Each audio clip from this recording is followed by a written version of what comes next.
and they have a deck back there. We'd be able to show that deck to you if we were at the angle we were at yesterday, but as I mentioned, the city of Satellite Beach still has all of its public beach accesses closed that we found, and they don't want anybody on the beach. These properties, they're controversial because they are built so close to the beach as it is, and it seems every time a storm comes, everybody knows the first place you look in Brevard County for an erosion threat to oceanfront property is here on Shell Street. But again, the good news is the family themselves, they tell us they're okay. They think their house is okay. They don't think the house is going to be a loss, and that looks to be the case for the rest of these properties.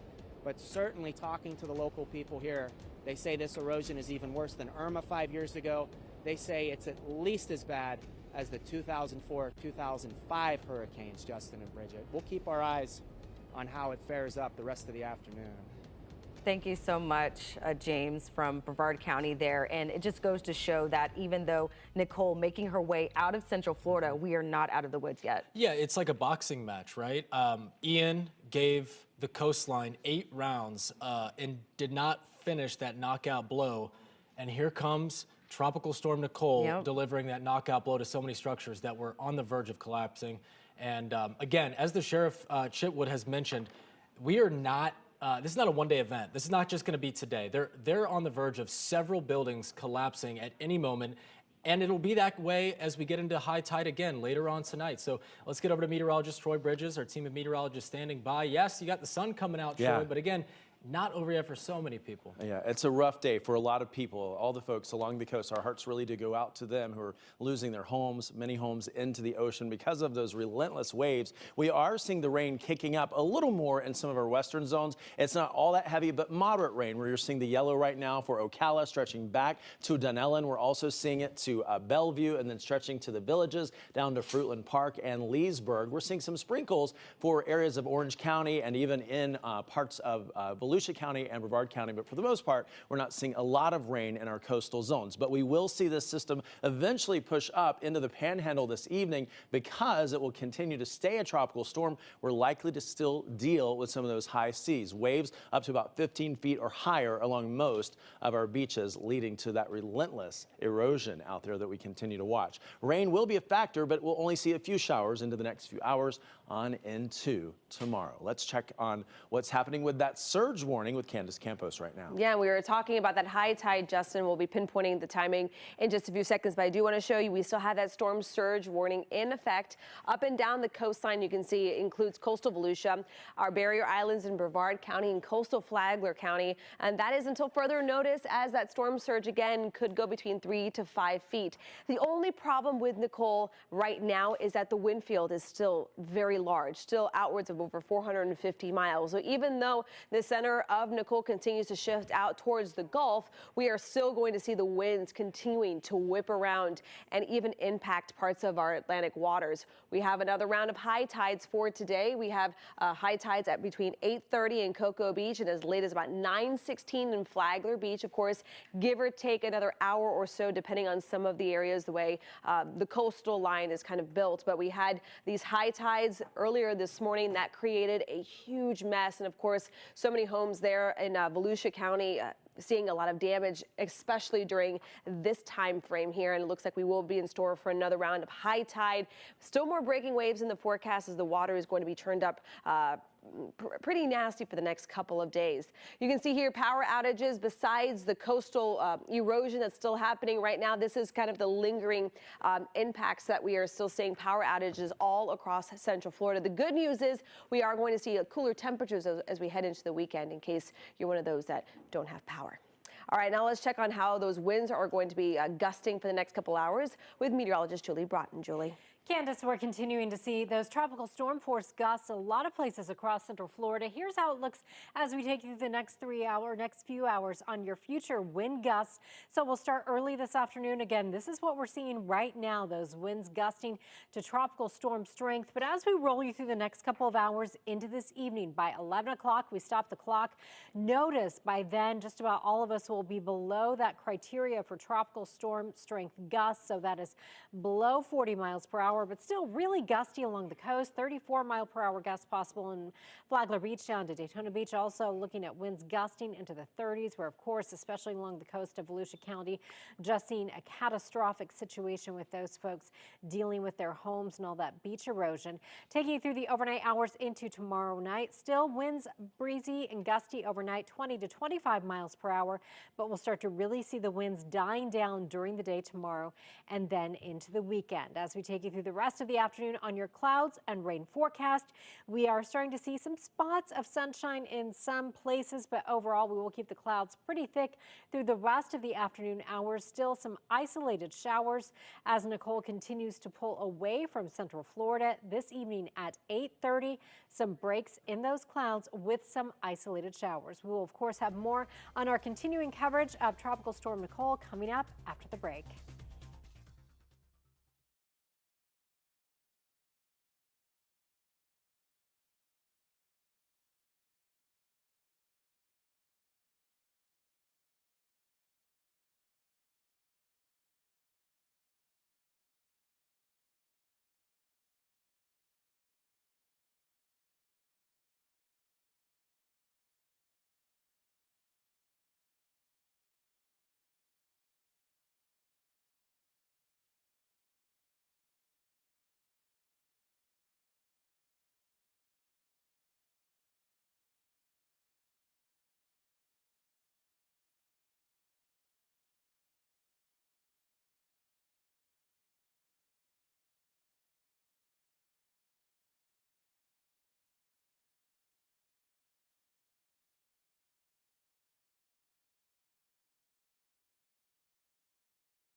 Welcome back to News 6. Trooper Steve here with a traffic update with you as things continue to get a little bit better out on the roadways. Give you a little information. Southbound Turnpike, pretty clear this morning, or this afternoon now, excuse me. All the lanes back open at the 236 mile marker after a pretty serious car fire down in that area. And then also eastbound I-4, we're still seeing some issues around Central Florida Parkway. That ramp still blocked out in the area. And then east and westbound along Sand Lake. We do have a few traffic lights out throughout the area. Remember, anytime we're out and about, especially in this mess, we need to make sure we're paying attention. Also, northern portions of the 429 starting to look a little bit better. Here's downtown Orlando, pretty much up to speed, but I wanted to bring in Lieutenant Crescenzi with the Florida Highway Patrol. She is the spokesperson with FHP. Lieutenant, how are you? Nice to have you on the phone with us. Thank you, Steve, for having me. So, I know we talk about safety all the time, but I've got the big question is how's your team doing? How's the men and women out on the streets doing over the past 24 hours and into the next several hours? Our troopers are doing okay. You know, with a storm like this, you know, the winds are very high, and of course they're responding for calls for service all throughout the night and all through this morning. You know, a lot of our local troopers from this area actually went down to Southwest Florida to help with hurricane relief efforts. So they actually firsthand got to see what a storm could do and the damage it does cause. Now, have those troopers come back and now are basically back home doing the same thing that they were doing down in South Florida? Yes, they are back, and now they're responding to calls in their community. in their neighborhoods now. Obviously, FHP has huge responsibilities all across the area with state jurisdictions and huge areas to cover. What kind of teamwork are we seeing with other agencies from inland here, out on the coast? I know it's interesting based off of experience. FHP goes from traffic enforcement to being almost a great state recovery mission type of team. What are we seeing out there right now?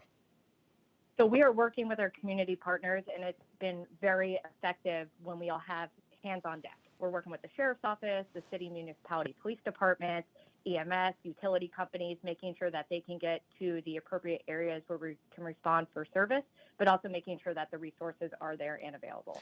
LT, are we seeing anything drastically different on the roadways today that we would not see on a normal day? Are there any major issues that you are currently aware of right now? Well, luckily you mentioned it already, Steve, with I-4 eastbound, that exit ramp to the Central Florida Parkway, that does have some standing water. And on State Road 429, the northbound entrance ramp near mile marker 24, which is Franklin Street, also has some standing water. While all other major roadways are open, but we still suggest motorists do not drive through any flooded weather, because obviously your vehicle could become stalled and now you're in a hazardous condition. Now, troopers will be out continuous. They don't run from a storm. Any advice for anybody over the next 24 hours while they're hitting the road and getting ready to leave their homes? If you see first responders on the shoulders, please move over, give them space to work. Please reduce your speed. Let them have the ample space so that they can provide resources to those that are impacted on our roadways. And if you drive, please slow down, as wet pavement can really result in hydroplaning and losing control. And if you're in a higher profile vehicle, those wind gusts can also cause you to lose control and overturn. So if you do not need to be out on the roadway right now, we do recommend you stay at home, just so that we can respond to the calls for service that are open right now and making sure to get people in a safe place. LT, trooper to trooper, I appreciate you. Thank you for everything that you're doing.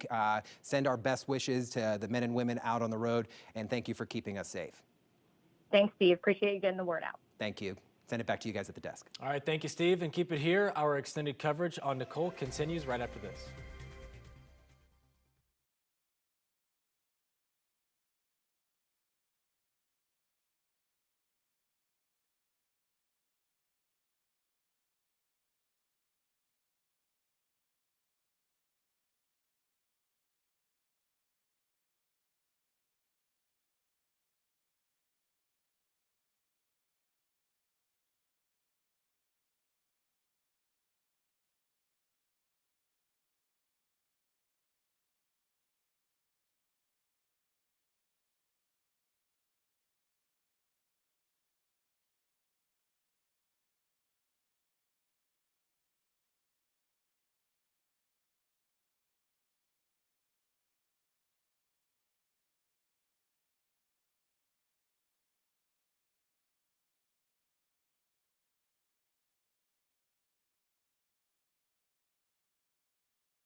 Welcome back. We continue to follow the fallout from Nicole. After slamming the East Coast, we have some new video showing the scene right now in Ormond Beach. You see those waves crashing. A1A currently caving in. We have crews surveying the damage. They're urging people, the officials out there, to stay off of the roads, especially on the beach side.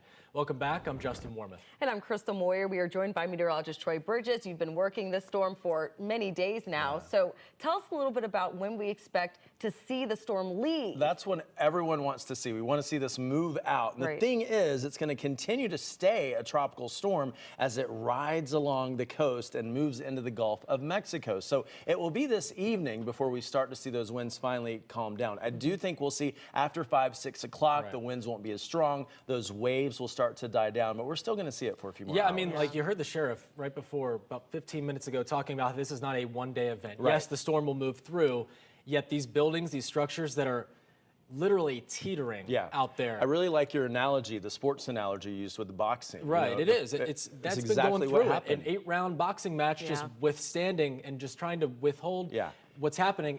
This is the knockout punch. Ian came through, and now we have Nicole, and Nicole continues. But eventually, I promise, we're going to see this push out, but rain is still coming down in parts of Central Florida. So as we show you that radar, you're going to see some of that rain. It will be a factor mainly for our western zones as that center of circulation finally pushes up to the north and into the Gulf of Mexico, eventually into Georgia, and weakens over Georgia into an area of low pressure. But right now, we are pinpointing some rain, more than we've seen in a little while, in parts of Marion County, stretching on down into the villages. So you can see just that right there for the villages and also for Ocala. So we'll see a little bit more of that as we zoom in here for Dunellen, back to the west and western sides of Marion County, Bellevue, and then point south of there into the villages, seeing a little bit of rain, also Fruitland Park, but then back to the west into Inverness is where we're seeing a little bit more of that moderate rain, where you're seeing the yellow. We've had a few sprinkles in other spots, but not a whole bunch over the past few minutes, but we're still seeing some in Kissimmee, some light showers possible along the coast in both Volusia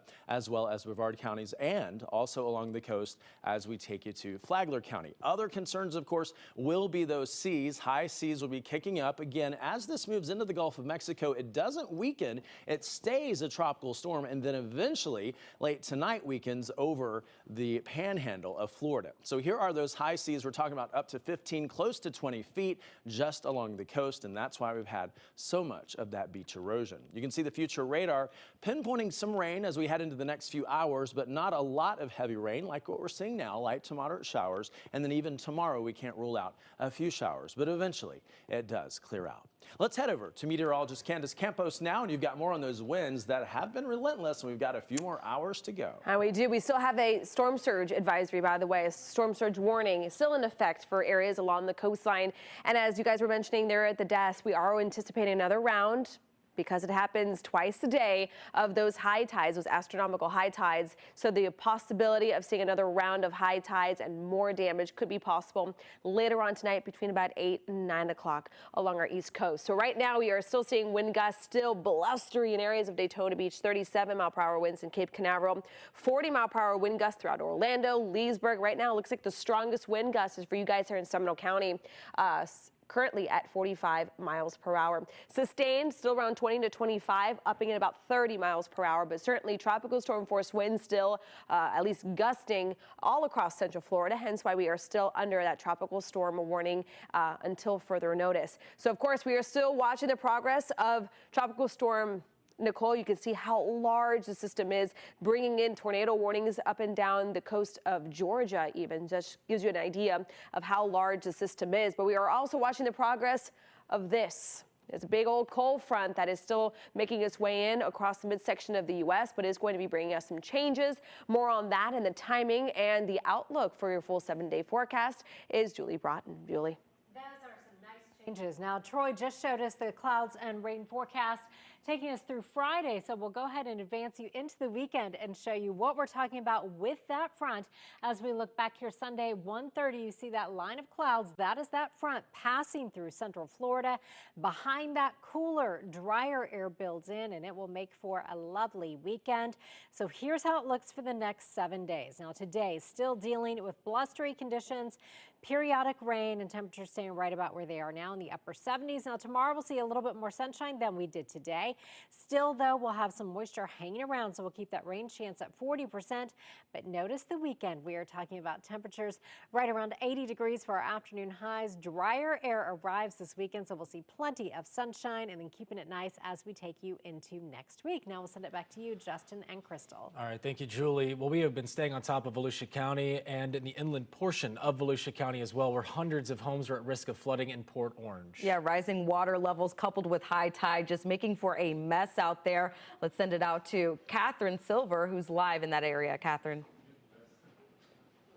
Hey guys, I actually just ran into the mayor of Port Orange. He was just driving through this area. This is Wilshire Boulevard. He's been assessing some of the damage here. I want to pass along some, I'll say, hopeful news from him. He says that they've had some relief with the tides. High tide was at 11 a.m. Of course, there'll be another tide tonight that he says they are concerned about, but what they are working on is they're trying to repair part of the Cambridge Canal system. One of the walls is compromised, so they've been working on that emergency repair. The mayor told me they have engineers who are out here assessing this situation. We've seen a few public works trucks. This might be one that just drove by here. The canal is right behind us.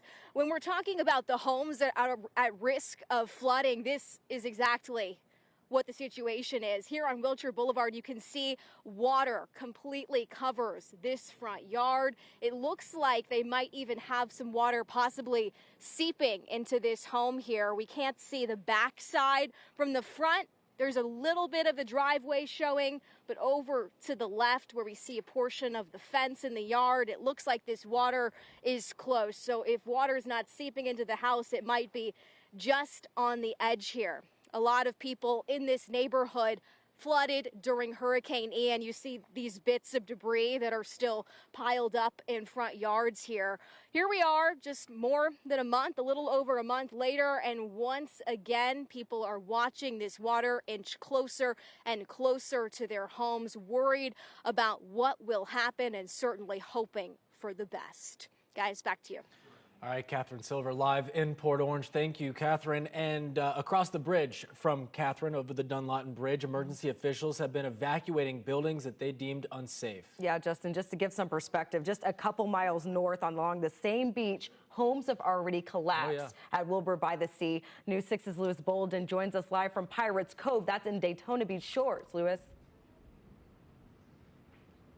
Hi, guys. Yeah, Wilbur by the Sea is just a couple of minutes down the road from where we are right now at Pirates Cove. And so this is a long stretch of area that we're talking about along A1A where these buildings and homes have been compromised. This is Pirates Cove. You can see the back of it there has totally collapsed into the water.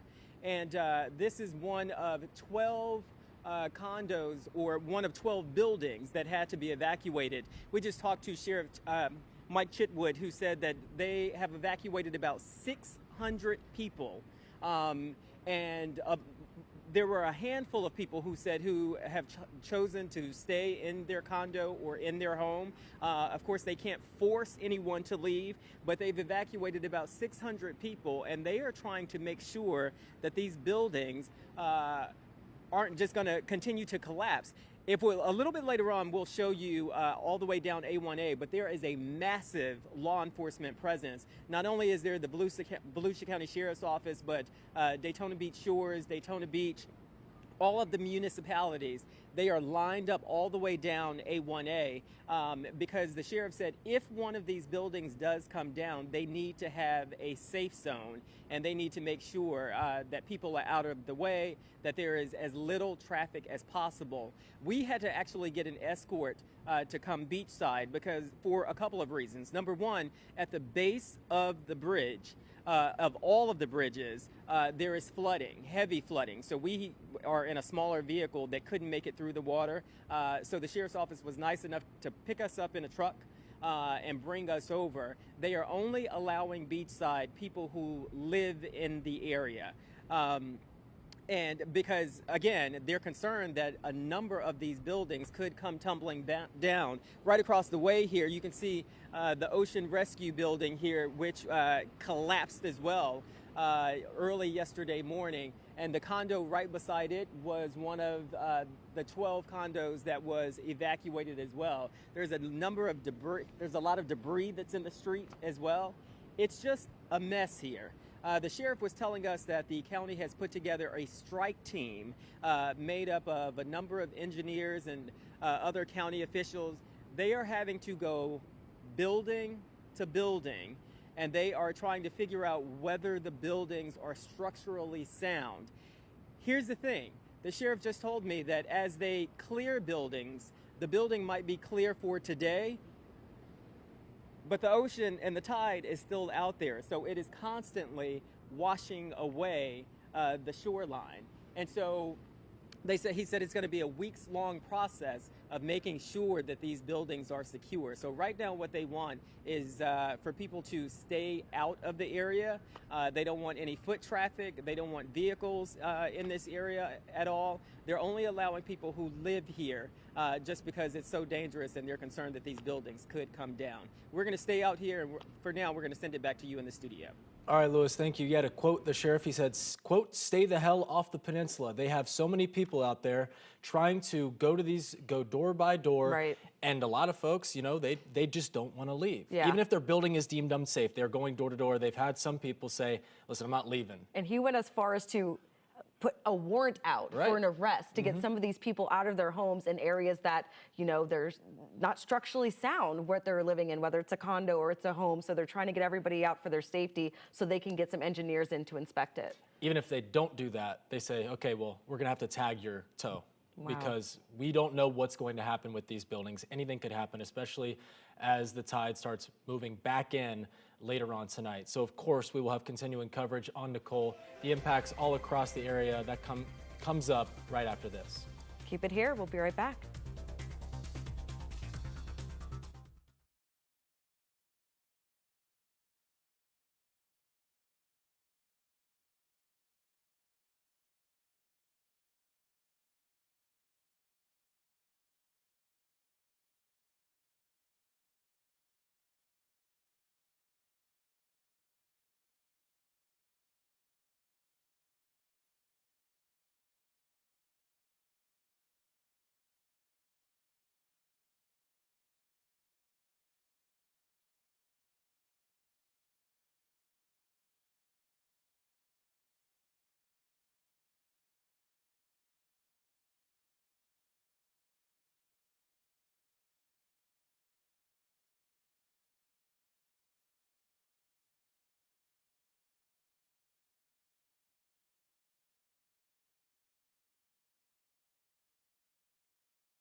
Welcome back. We know a lot of the damage that we've been seeing so far with Nicole has been on the coast in Volusia County. And really in the last few minutes, we learned that parts of A1A have been collapsing in Ormond Beach. Yeah, that's where News 6's Carolina Cardona is live. And Carolina, what's going on out there?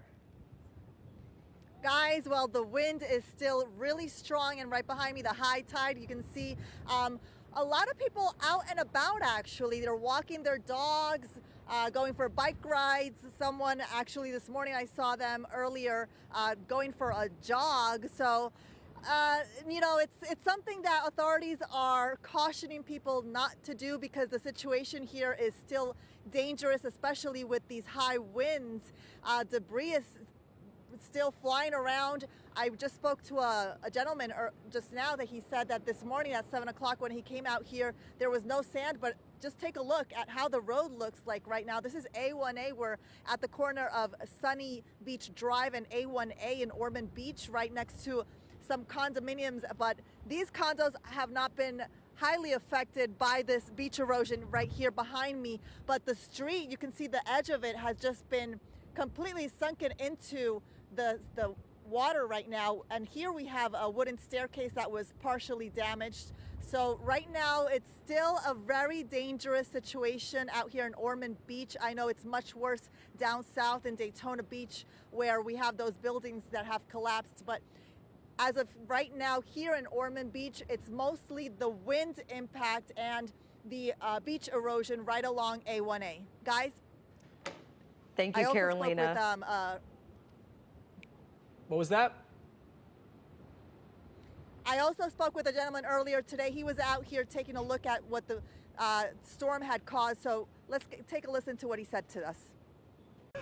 I spent 10 years in the Coast Guard, 2.5 years on that ocean and 2.5 years on the Pacific Ocean. So yeah, I've sailed through several hurricanes. So I just worry about, like what happened in Daytona, South Daytona there, where the buildings are actually getting eaten up by the ocean. But I don't think we're in trouble here. I think we're pretty safe. This building's been here for 35 years, hasn't moved yet. Well, let's hope that that continues to be the case, that, these buildings continue to hold up for another 35 years or more. Right now, we do see a few cars driving past us, and we've seen a few of them that have gone at a speed that, it's just, I don't understand why they're even out here on the street. We're out here because we have to work and show you what the conditions are out here. But people are still going out, like I said earlier, out and about, driving, walking, taking a look at what this scene is right now behind us, Ormond Beach. Very choppy waves, very intense wind right now. The down south, if you can take a look, we'll see some deputies over there. There's parts of the road that has been closed off. So people have to go into the neighborhoods and around in order to get back onto A1A. That's what we had to do earlier today, but we did go through a very flooded neighborhood behind A1A, just parallel to the street where we are right now. Guys, back to you. Thank you, Carolina. And I think it's important to mention, if you don't have to go out there, either take an alternate route. If you want to drive out there, it's important to wait until crews can get out there and assess it, make sure it's safe. Usually they'll put some cones up or things like that until they repair the roadway. The good thing is right now is that, yes, the conditions are still bad out there, but at least we don't have to deal with much rain. Yes, you will still run into a shower. Let's get over to meteorologist Troy Bridges. But for the most part, Troy, the rain is starting to move out again. That is so true compared to what we had to deal with Ian. Of course, Ian sort of put us in this situation with all the rain that we had the first round. But the good news is we're not dealing with 20 inches of rain like we did have to deal with Ian. We are seeing most of our rain now in our western zones. The good news is it is weakening. It is fairly light. We do have a few pockets of yellow here that would indicate a little bit of moderate rain, mainly in Marion County, also for Lake County and for Sumter County. You can see Inverness all the way up to Dunellen, and then areas like Ocala up to Williston. We're seeing some of that light to moderate rain. Again, the yellow indicating a little bit more moderate rain for Bellevue, and then stretching back down to the villages in Fruitland Park. We are pinpointing a little bit of light rain. Now, eventually, we're going to see this push into the Gulf of Mexico, and that is why the system will not weaken. It will likely not strengthen, but just hold together as a tropical storm over those warm waters of the Gulf of Mexico. And then eventually, once it moves on land again in the panhandle of Florida, it will weaken over Georgia. So here is the big concern. We're dealing with those wave heights up to 16 feet or greater in some pockets, some areas along the coast, and that is why we've seen those high seas leading to the big issues with the erosion and the houses that have fallen in. Now let's check in with Candace Campos. You've got more on that landfall that we saw early this morning. Yes, and it was certainly whipping up the winds across areas of basically 450 miles outward as it approaches the coastline. Official landfall as of 3 a.m. on Thursday was North Hutchinson Island as a Category 1 hurricane with sustained winds of 75 miles per hour. But you can see in this one still shot of the satellite imagery, the system was very lopsided where the bulk of the moisture was to the north. So overall, the rainfall total is basically from Lake Okeechobee southward, not as impressive as it was here in central Florida. And unfortunately, it was an area and of course areas that we still don't need any more rain after dealing with Hurricane Ian, over a month ago. All right, we are still dealing with several power outages, a lot. We're up to 80,000 folks in Brevard County with power outages, 38,000 in Orange County, 26,000 in Deltona, 34,000 in Daytona Beach. So if you're one of those who still have power, you are certainly one of the lucky ones. The power outages in Kissimmee, pretty much the lowest. Palm Coast also pretty low as well. So of course, we're going to continue to keep our eyes on the power outages as we still have tropical storm force winds, tropical storm force gusts in the forecast for the next few hours, which is why we are under tropical storm warning still in effect for all of central Florida. We haven't even talked about those temperatures. Right now it is relatively cool, so if you don't have any power, the weather, at least the temperatures, are favorable. 73 right now in Sanford, 71 in Kissimmee right now in the Villages. We're at 69 degrees, 75 in Daytona Beach, and 79 in Cocoa Beach. Tied in with the cooler weather, also some stronger winds. Pinpointing more on that is meteorologist Julie Broughton. Julie. Candace, winds are staying gusty for us as we move through the afternoon hours. Now, right now, sustained winds are not in that tropical storm force range, but we are talking about winds on average around 20 to 25 miles per hour with 23-mile-per-hour winds right now in Ocala. If you are in Leesburg, your winds are at 25 miles per hour. Also 25-mile-per-hour sustained winds in Orlando and Sanford. And along the coast, Daytona Beach, yours have let up a little bit. Palm Coast still not reporting at this moment 22-mile-per-hour winds in Cape Canaveral. Now, here's a look at those gusts. We are seeing tropical storm force gusts in a lot of places. Leesburg, Orlando, and Sanford all seeing 40 to 45-mile-per-hour gusts. Very gusty along the coast as well. 35-mile-per-hour gusts in Daytona Beach. Cape Canaveral, you are gusting up to 37 miles per hour and 32-mile-per-hour gusts in Cocoa Beach. Here's outlooks as we roll you through the rest of the afternoon on the clouds and rain forecast. Again, a lot of the rain letting up for us as Nicole pushes away from central Florida. However, with all that moisture wrapping back around into that center of circulation, we are still keeping the cloud cover thick, even as we stop the clock for you at 6 o'clock this evening. 9 o'clock tonight, still pretty cloudy for us as we slowly clear our skies during the day tomorrow. And even tomorrow, though, we'll still keep rain chances right around 40%. But notice the big changes as we head into the weekend. We are tracking a front that will sweep through and bring us lots of sunshine and a really nice weekend and a nice start to next week. So this Saturday, 78 for our high under a sunny sky, 81 on Sunday, and then Monday, Tuesday, and Wednesday all looking beautiful as well. The temperatures in the upper 70s and low to mid 80s. Justin and Crystal. Thanks, Julie. We'll take those cooler temperatures after what we've experienced. We'll be right back with more coverage of Tropical Storm Nicole right after the break.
All right, let's get to some new details on a crash we've been following since this morning on the Florida Turnpike. Yeah, some really troubling stuff here. I'm starting to get some new information on this. It's a fatal crash on the Turnpike. Happened just before 5:45 this morning.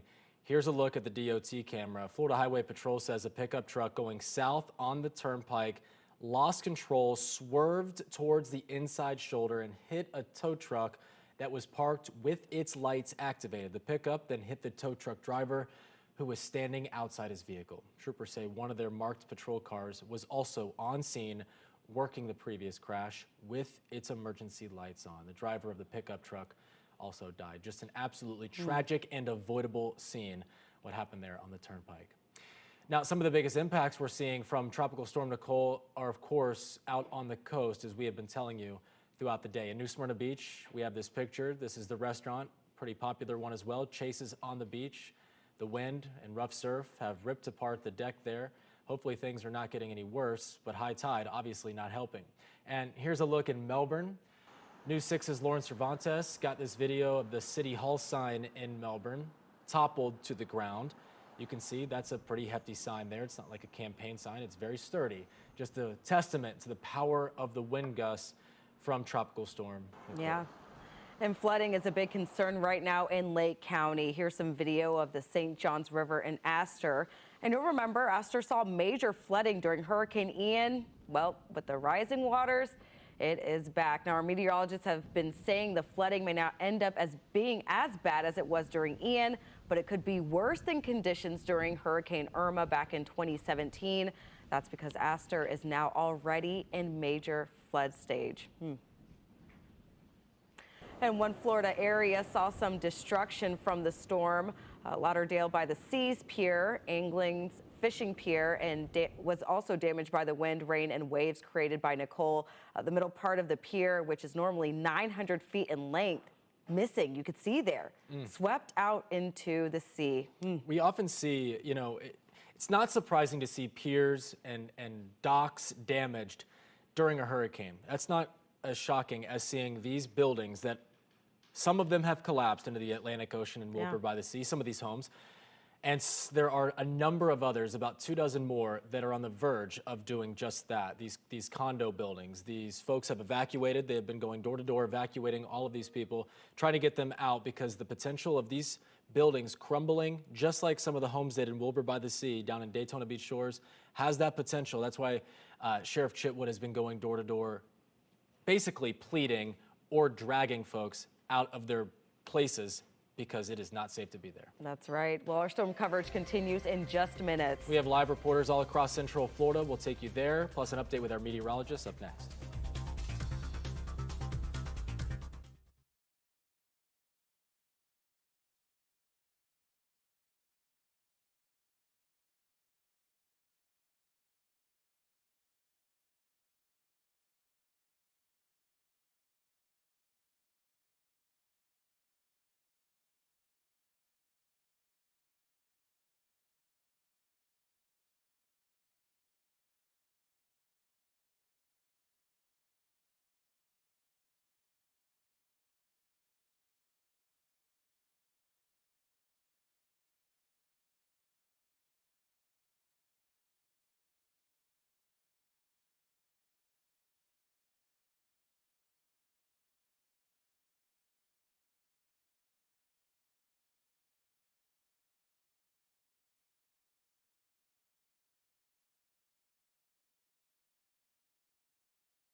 We are tracking Tropical Storm Nicole. The seas are still very rough along our coast as the storm makes its way out of Florida.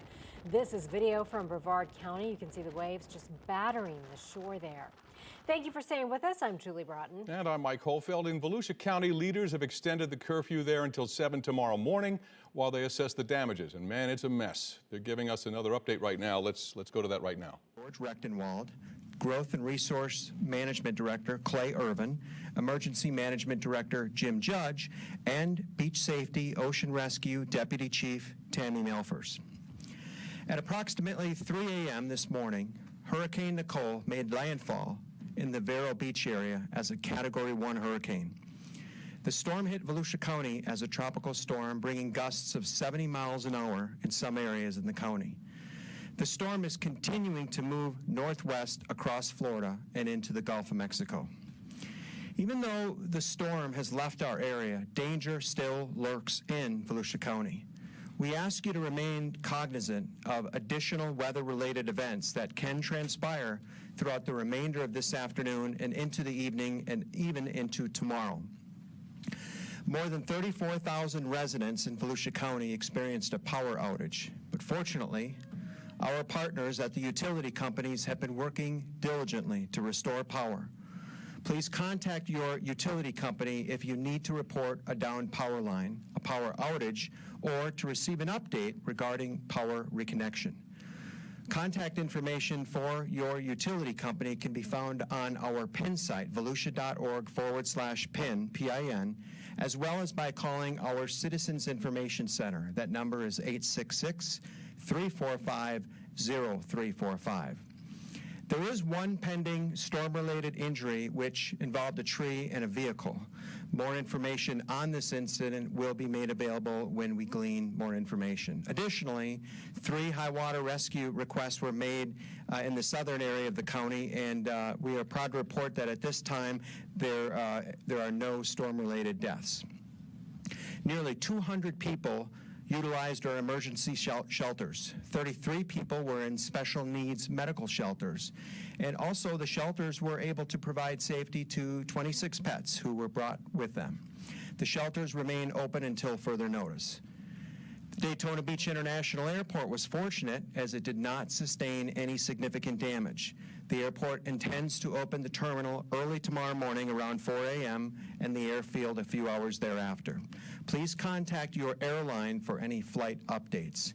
With that, I'm going to pass it on to County Manager Mr. George Rechtenwald. George?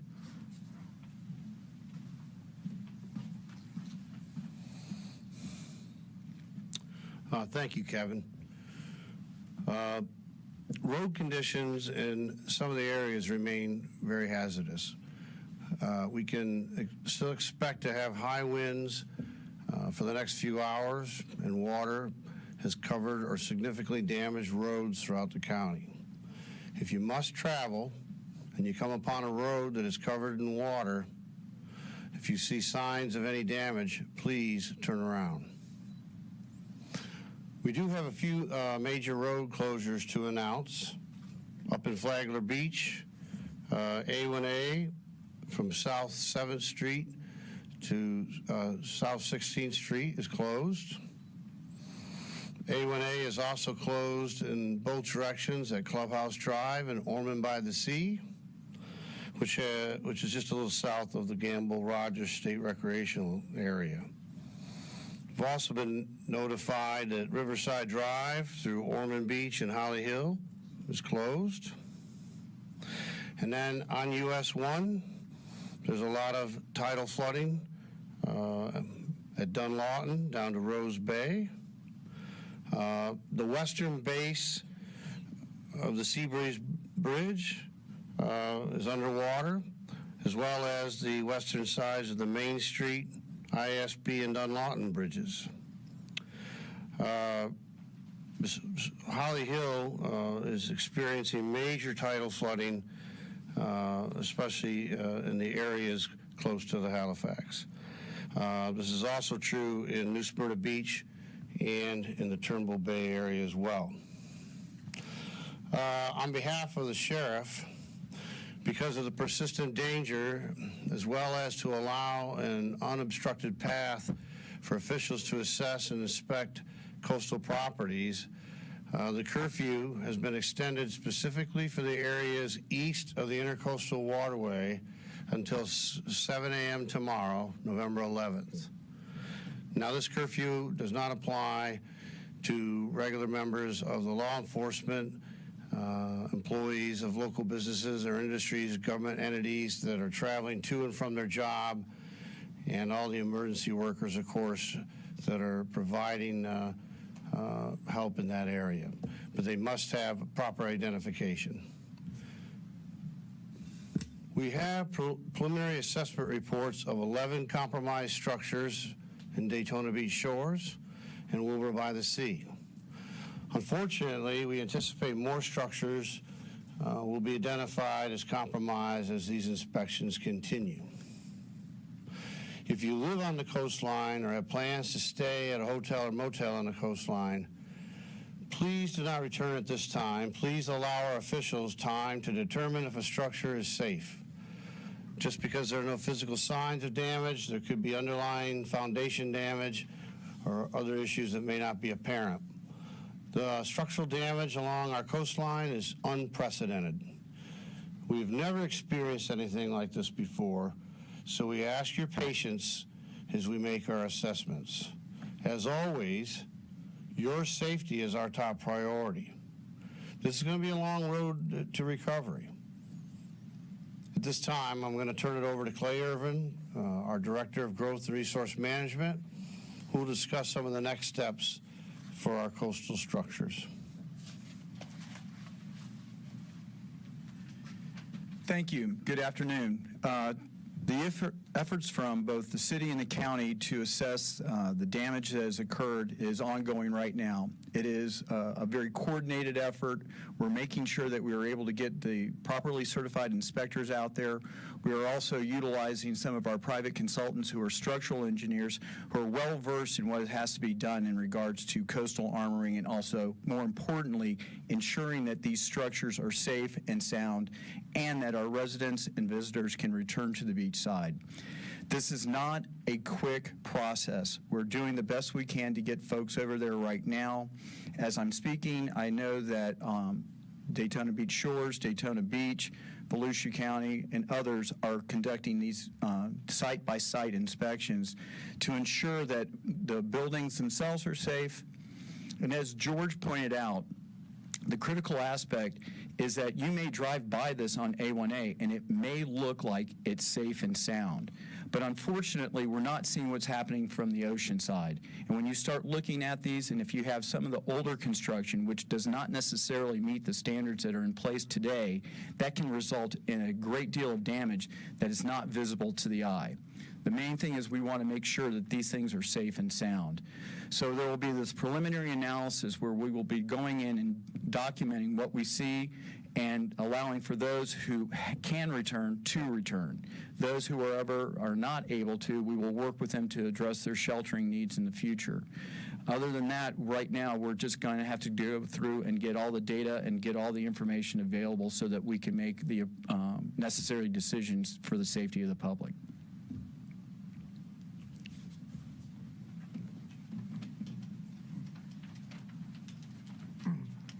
Thank you, Clay. Jim Judge, Emergency Management Director. Just a quick update on the weather. We still have some pretty breezy conditions out there from 20 to 25 miles an hour. We can have an occasional gust up to 40 miles an hour, but conditions are improving. And we hope by early this evening that a lot of the winds will have subsided and moving out of the area. We do anticipate only about a half an inch of rain over this evening. However, into tomorrow and even into the weekend, we can continue with some gusty conditions and an occasional rainfall, but we don't anticipate that rain to be anything significant. We are under a tropical storm warning still, and also coastal flood warning. And again, as has been mentioned by the manager and Mr. Clay Irvin, you know, those conditions along the Halifax River and certainly along the beaches are continuing to be quite dangerous. But to wave action, you know, we're still up 10 to foot breaking waves all along the coast, so very dangerous conditions there. Astor has gone back up to major flood stage.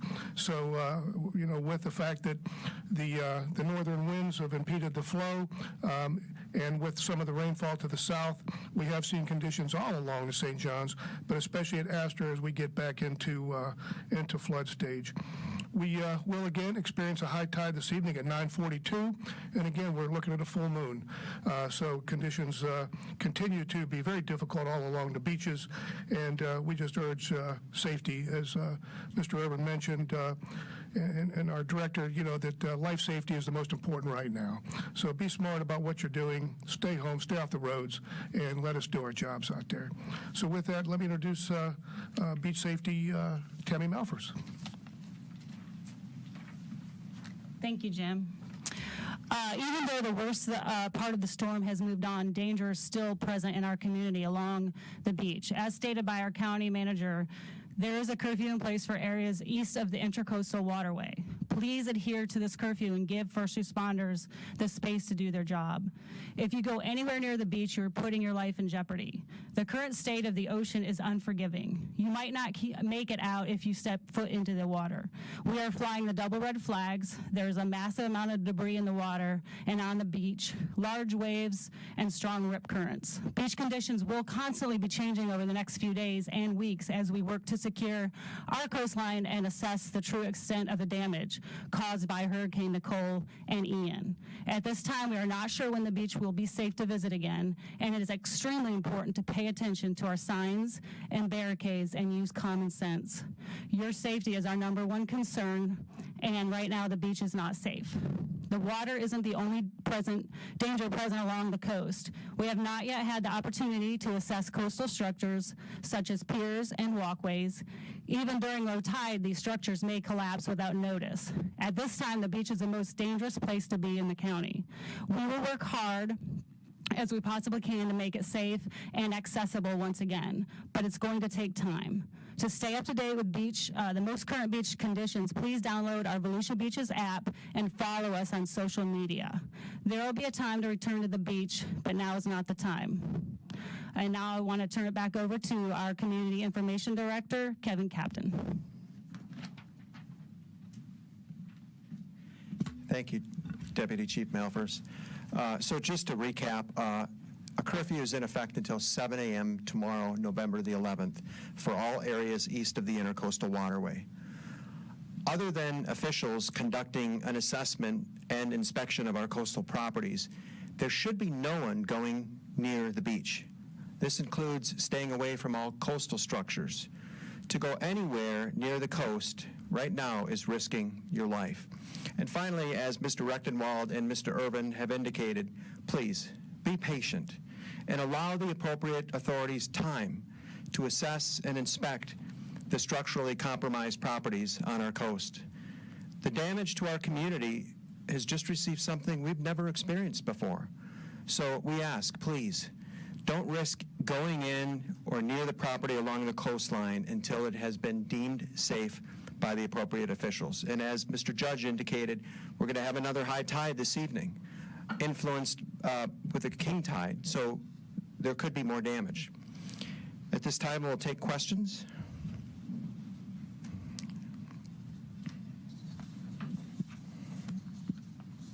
Hi, Sheldon Gardner, Daytona Beach News Journal. So I take this to mean that residents should not return home if they live in the beaches or on the coast. Is that accurate? If they must go home and they have nowhere else to go, they can go home. But what our message is that we want people to stay clear of those damaged structures. You know, we realize there's people that live on the beach side, and if you have a legitimate reason to go back and forth over the bridges, Sheriff Chitwood has closed the bridges out of concern for safety. And we just can't have spectators going to the damaged areas of the coastline to check it out. It's too dangerous. And that's essentially why the bridges are closed. It doesn't apply to law enforcement or to people with valid reasons, legitimate reasons to go back and forth. You know, if you're traveling to and from work, for example, and you can demonstrate a valid proof of such, then law enforcement will make that situational decision. But if there's any index of suspicion that you're going over the bridge to, check out and be a spectator, it's not safe. Structures that are compromised. All right, you've been listening into Volusia County leaders giving an update on damage left behind by Tropical Storm Nicole. Really just catastrophic conditions in some places along the Volusia County coastline, and them saying the beach is the most dangerous place in the county right now. Stay away. Beach is shut down. We were talking to state leaders today. In fact, we'll have a story at 5 o'clock. Director Guthrie telling me he is going to try to have state team in there probably within the next 72 hours to assess this. He wants life to be back to normal. It's not going to be overnight. So listen to what Sheriff Chitwood's saying and his team. Stay clear of that. I know human nature is you're curious, right? Yeah. You want to see it? No, it's not safe. If you live there, fine. If not, please stay away, at least for the time being. Let them do their job. Julie? Our live team coverage of Tropical Storm Nicole continues after the break. Keep it here. We'll be right back.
Homes in a Volusia County community are collapsing into the ocean. They were already at risk after Hurricane Ian.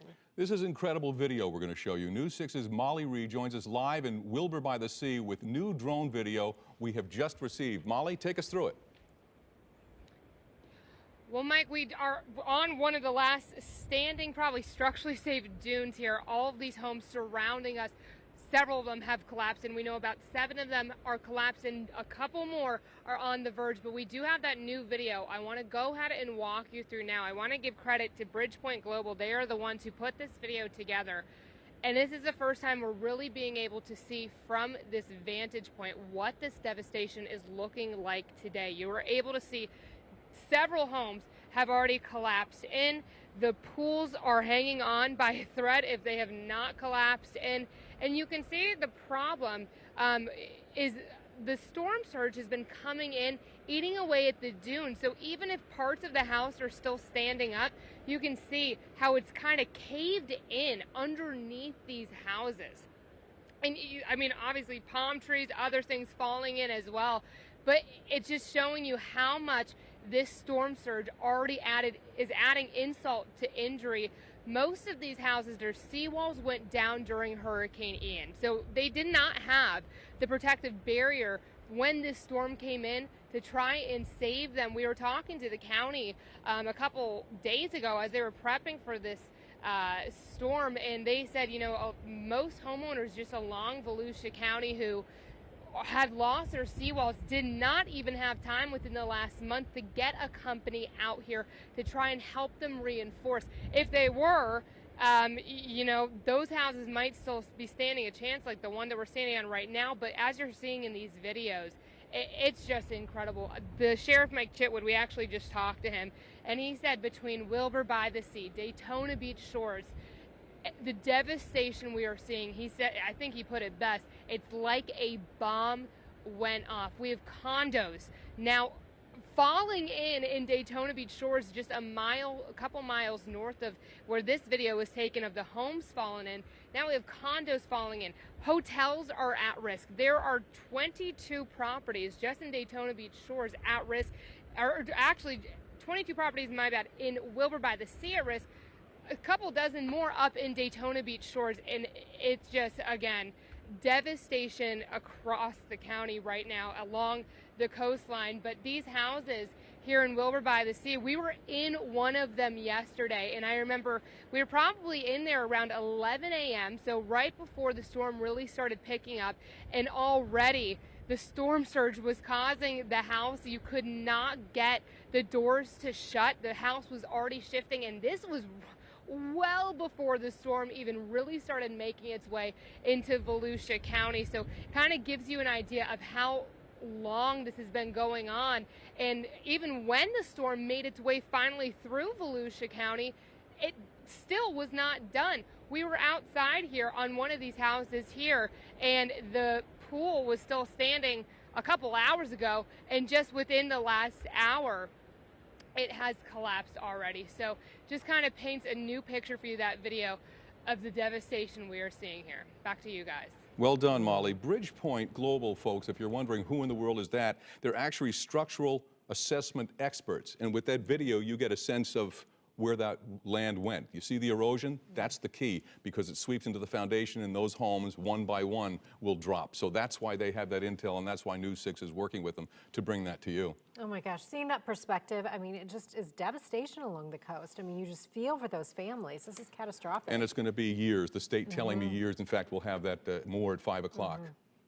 All right, meteorologist Jonathan Kegas is back, and we are looking at where flooding is a concern again now, Jonathan. Yeah, so the positive news here is that the wind direction has shifted from the north and east to the south. So now that's going to help to push the St. John's back and allow it to drain. We did crest things earlier. This is because of the storm surge now. With Ian, we had all the rain fall on the south side of the river and then slowly drain north. That's why we saw the slow rise. This was a very fast rise, comparatively speaking, from moderate flood stage back into major, because the river really couldn't drain because of those strong northeasterly winds because of Nicole. Right now, we do stand still in major flood stage. So again, when I say positive, it's just a very relative sense that at least we've shifted our wind direction so we can alleviate some of that flooding slowly but surely. We're sitting now at 4.3 feet. We're going to continue to keep that over the next several days. You see again the forecast here on the river, not expected to move much, if any, as we go through the early stages of next week. So again, we were just barely into moderate flood stage post Ian.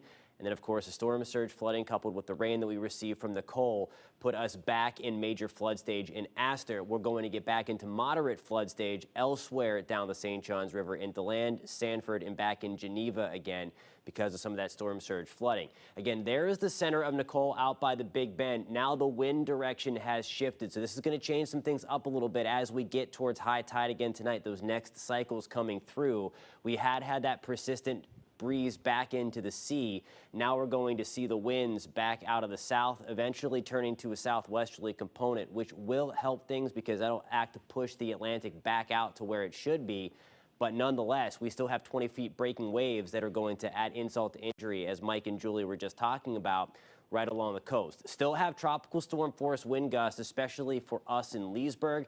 Us in Ocala, we're barely below that mark, but you see again the wind out of the south and east now. 40-mile-per-hour gusts reported in Sanford, doing a little bit better along the coast, but it is still extremely breezy outside. Again, the main thing here and the helpful part along the St. John to see the forecast going forward. The winds do stay extremely gusty through the evening and overnight, but there's that S coming back in. That's a southerly wind that will help push some of that water back up the St. Johns to allow it to drain.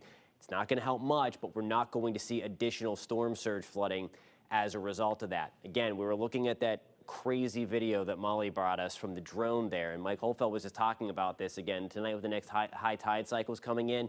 We still have waves, again, breaking 15 to 20 feet right along the shoreline.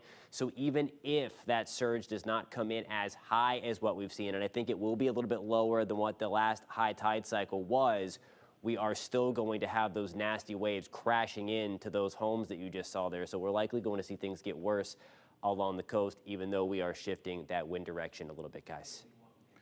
Am I allowed to say kudos to Jonathan? You've done a great job. Thanks so much for all the work you put in. You got it. Everybody has done a great job. So thank you for everybody out in the field showing us what has been going on for sure. Yeah, I think our viewers appreciate it. Absolutely. I know you guys are exhausted. Well, listen, it's not just coastal condition causing trouble, but also on the roads. We'll check in with Trooper Steve after the break.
Welcome back. The rain from Hurricane Nicole is set back for people living in Seminole County after Ian brought significant flooding to that area.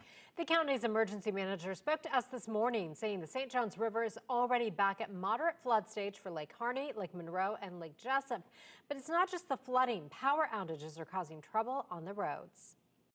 Our challenge right now is there is power out, and unfortunately, or fortunately, this wasn't a horrific hurricane for us. So lots of people are on the road driving around, and we've had lots of traffic crashes because of that. People barreling through traffic intersections because they're out. People just not aware of what's going on, the wind and all that other distraction. So we're asking people if they can not get on the roadways right now. Be safe, just be at home for a little while, and then later on in the day when it gets safe, go out. Yeah, that is the best bet. If you can stay home, hang out at home. Trooper Steve is here with us this afternoon. Steve, on my way into work around 8 o'clock this morning, a lot of traffic lights out and a lot of people not quite sure what to do with those. Sounds like me preaching every single morning. Exactly. So I knew what to do because of you. Of course, and I appreciate that. Well, I hope Alan Hayes gets some credentials because, man, that guy is speaking the truth right now. There are crashes all across Central Florida, all of them 100% preventable. Let's talk about some things other than crashes, and I'll get to a few. But if you're out on eastbound I-4 right now, we do have some ramp issues, especially right around Central Florida Parkway. The ramp is underwater. FHP, top right of your screen, they have it completely shut down out here. We don't know when it will open up. You'll have to completely head east and get off over at 528 from there. Some other things going around downtown. Winter Park is seeing some issues over on some local roads, but no major problems. And I do believe we do have the ramps back open from northbound Turnpike to 429. They saw some issues through that area. We do have those down hot power lines. I was preaching about this all morning, hoping that no one would get hurt. Unfortunately, 2 deaths now within this area. Brian Did Lake earlier was 2 blocks east of here in the Conway area, and that's where that incident took place. There are still down power lines all across Central Florida, hence why we are harping on the fact that please stay home. 429 northbound right now at Franklin. That ramp is still closed. Do yourself a favor. Stick with us here at News 6. We'll be back in a few.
Here in St. Augustine, still an issue. I'll send it back. Ashley Harding joining us live in St. Johns County. Thank you so much. And you are watching continuing coverage here on the local station, WJXT at 2:30. We are covering all angles of Tropical Storm Nicole for you. It's pushing out of our area, moving up through the Panhandle and into Georgia and South Carolina, but it's still causing problems here in the area, Tarek. Yeah, this is video from Charleston, South Carolina, where you can see the flooding that's occurring there. There's a tornado watch until 7 p.m. in southeast Georgia and portions of South Carolina. Charleston, a city that also, unfortunately, traditionally floods. But when you have these kind of conditions, the 1-2 punch of a nor'easter backed by Hurricane Nicole, which turned into Tropical Storm Nicole, it's just so much water that the streets can't handle it. And, you know, unfortunately, it's much like Hurricane Ian. Some of these areas may not have, some of these homeowners may not have had flood insurance.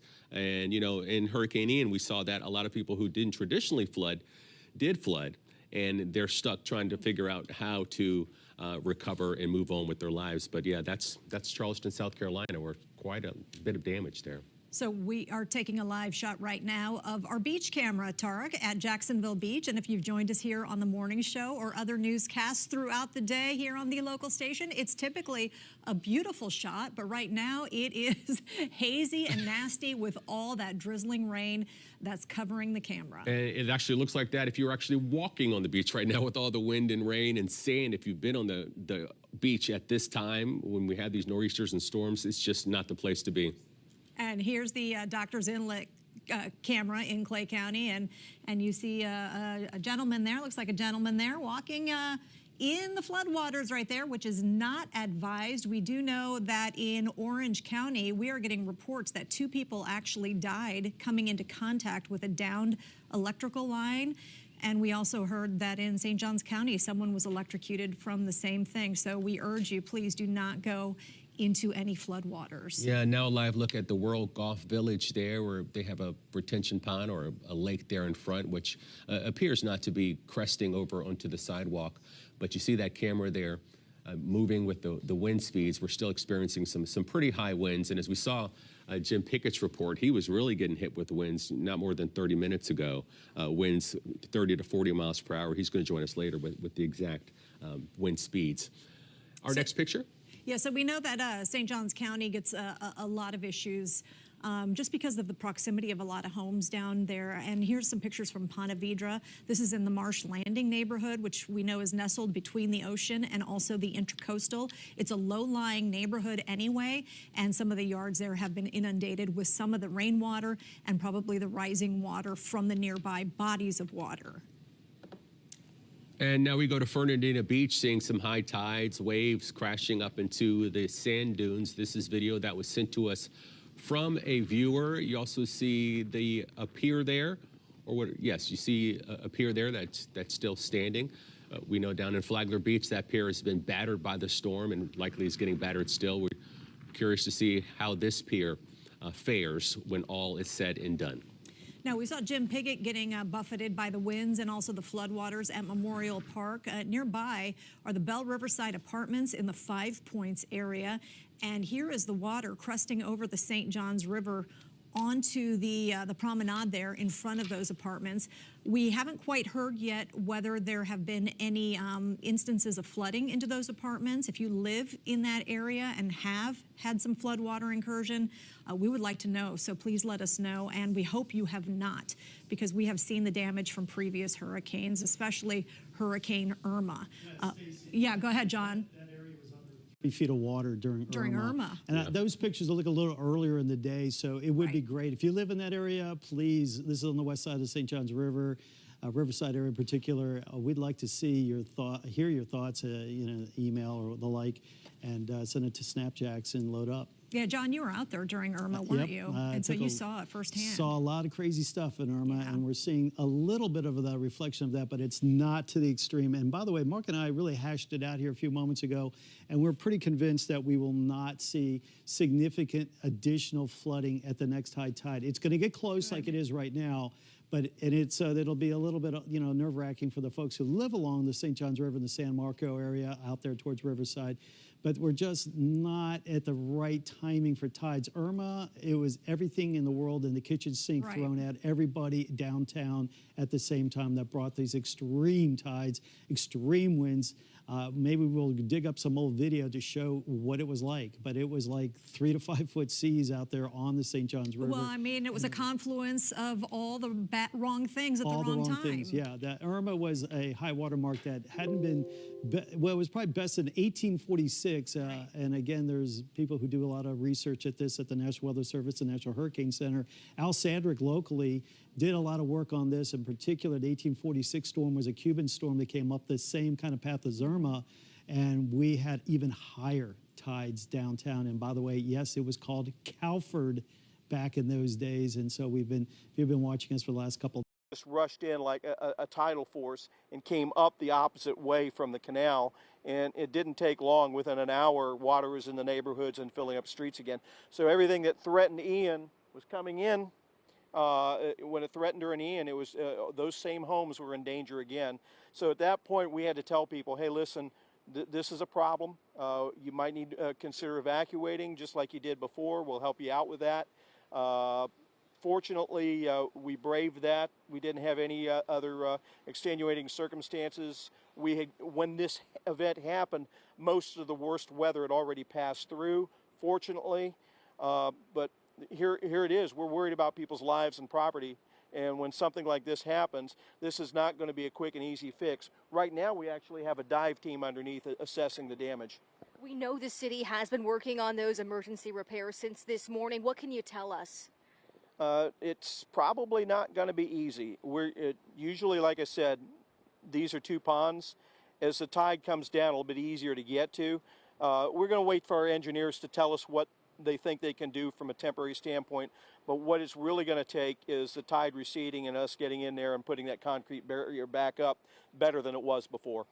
Now, we're on Wiltshire Boulevard, close to Wales. There's a lot of homes as we've been driving through this neighborhood that now have water on the street. Some are right up to their doors or the sides of their homes. A lot of them also flooded during Hurricane Ian. This is just insult to injury for a lot of families here. This is scary, and I tell people, I know there are a lot of people that are curious. Stay where you're at.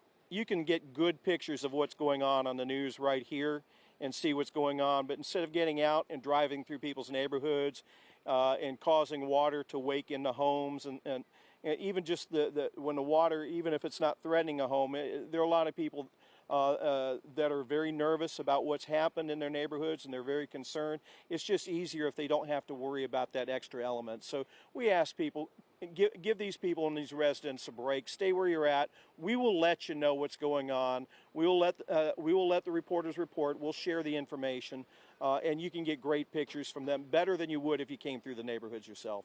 We've certainly heard that from homeowners, people saying they're pushing this water right up to my front door. So some good advice there. I've got to believe that people don't realize what they're doing. Good people don't do that purposefully. So this is just me letting you know this is what's happening. Be good neighbors. This is what Port Orange is. This is a neighborhood, family-friendly community. And once people realize it's a problem, they react to it. So I'm asking you, stay where you're at. Give us a break. Our public service officers, we got police and fire out, and now we even have community development people out on the road doing damage assessments. The less traffic there is out here, the easier it is for them to do their jobs as well. So cut them a break as well, please. I'd appreciate it. Well, we appreciate their hard work. Thank you for the update. Thank you so much for joining us. We'll certainly continue to watch the situation here near the Cambridge Canal System. Guys, I'm going to send it back to you in studio. Catherine, thank you. And that is the recurring theme. If you can stay where you are, please do so. They're curious, but be safe. Exactly. Just down the road from Catherine, emergency officials are evacuating buildings deemed unsafe. News 6 Lewis Bolden joins us live from Pirates Cove and Daytona Beach shores. Lewis, you spoke to the sheriff not long ago. What did he tell us? Yeah, I did. You guys, just imagine this. Just imagine you know that a storm is coming and you have decided to ride out the storm in your home only to get a knock on your door from a deputy telling you that the building is unsafe. Well, that happened to hundreds of people. We're at Pirates Cove right now, and you can see what happened to the back of this building. You can see how close the water is getting to the back of the building now. But imagine that at the height of a storm and how high those waves must have been to finally cause the back of that building just to collapse. That's just one building. Right across the way is the Volusia County Beach Safety Building. Pretty much just snapped in half there. And then the condo to the left of that has been evacuated as well. So these two condos are among 15 buildings in Daytona Beach shores that had to be evacuated. The sheriff said they evacuated about 600 people. And the sheriff said, you know, imagine an 18-story condo.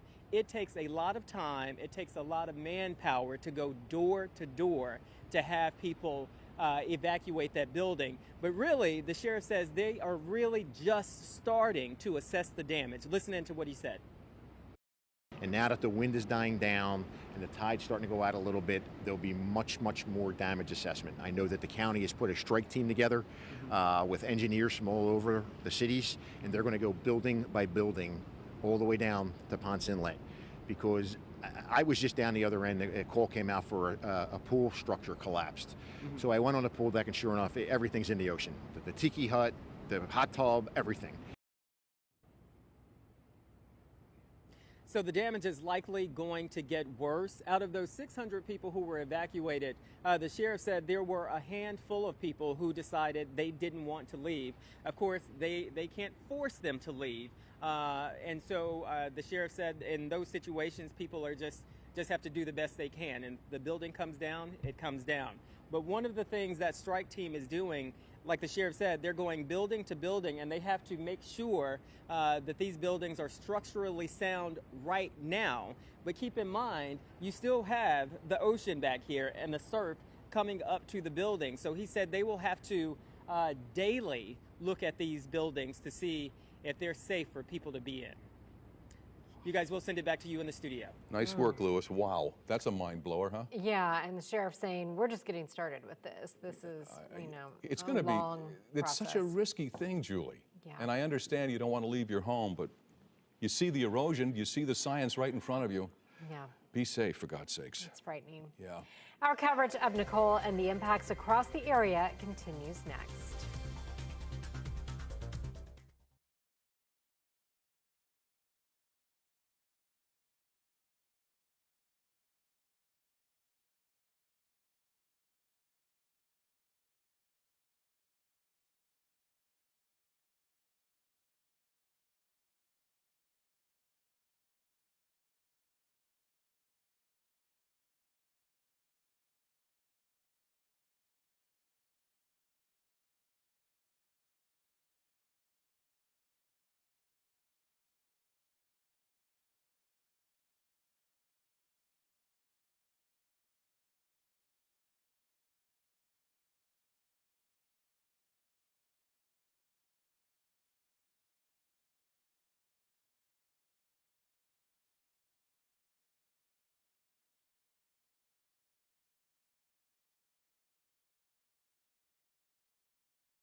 again, just as verification here, that is, it looks like we did verify. Certainly went higher than Ian and probably got within about 16 inches of Irma, and that water is going to slowly subside. Now, the high tide later tonight, high tide tomorrow morning will be well above normal. We might still have some water back into roads or up through drains, but I do think we've seen the worst high tide with the one that just passed. And still occasionally some gusts to over 40 going over those higher bridges. Those are still pretty noticeable. Notice the wind still higher, maybe gusts to 50. Again, for those of you over Nassau, Camden, and Glen. And the farther north you are, for instance, the risk of higher wind gusts and isolated tornadoes more significant for Glen versus Nassau County. We'll wrap it up. Again, we've talked plenty about Clay County and Putnam County. Just for some vocabulary, for those of you new to the area, when I say the Black Creek is okay, there was concern for the north and south fork of the Black Creek to have a major flood if we got 10 inches. We didn't. But remember, the Black Creek flows into the St. Johns. So the portion of the Black Creek along the St. Johns is high relative to normal. This is the big one that I'm pleased that we did not get 10 inches of rain, and that's why the north and the south fork of the Black Creek are okay. We do not have any tornado watches out west, but again, late tonight or tomorrow morning, we might see some storms develop in the Gulf and swing from the west to the east, especially for Columbia County, and then same thing for those of you over the, basically our counties of the Okefenokee. Thank you for that update. We are expecting an update from St. Johns County management officials. That press conference happening at 3:30, so we will keep an eye on that. That's right. We're going to go ahead and take a few minutes of break time, and then we'll be back with more on Nicole.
Somewhat, it's still better to stay indoors if you do not need to go outside. We understand that you are curious, you want to take pictures, you want to get that onto social media, but the best thing is to just trust your news stations and be able to watch the images of what we're showing you, because we're trying to stay as safe as possible as well. We try to take cover wherever we can in order to be safe and avoid any flying projectiles and debris that's still out there. Streets out here are filled with sand, a lot of debris, a lot of nails, wood. It's just all types of debris from what this storm has caused here in this area.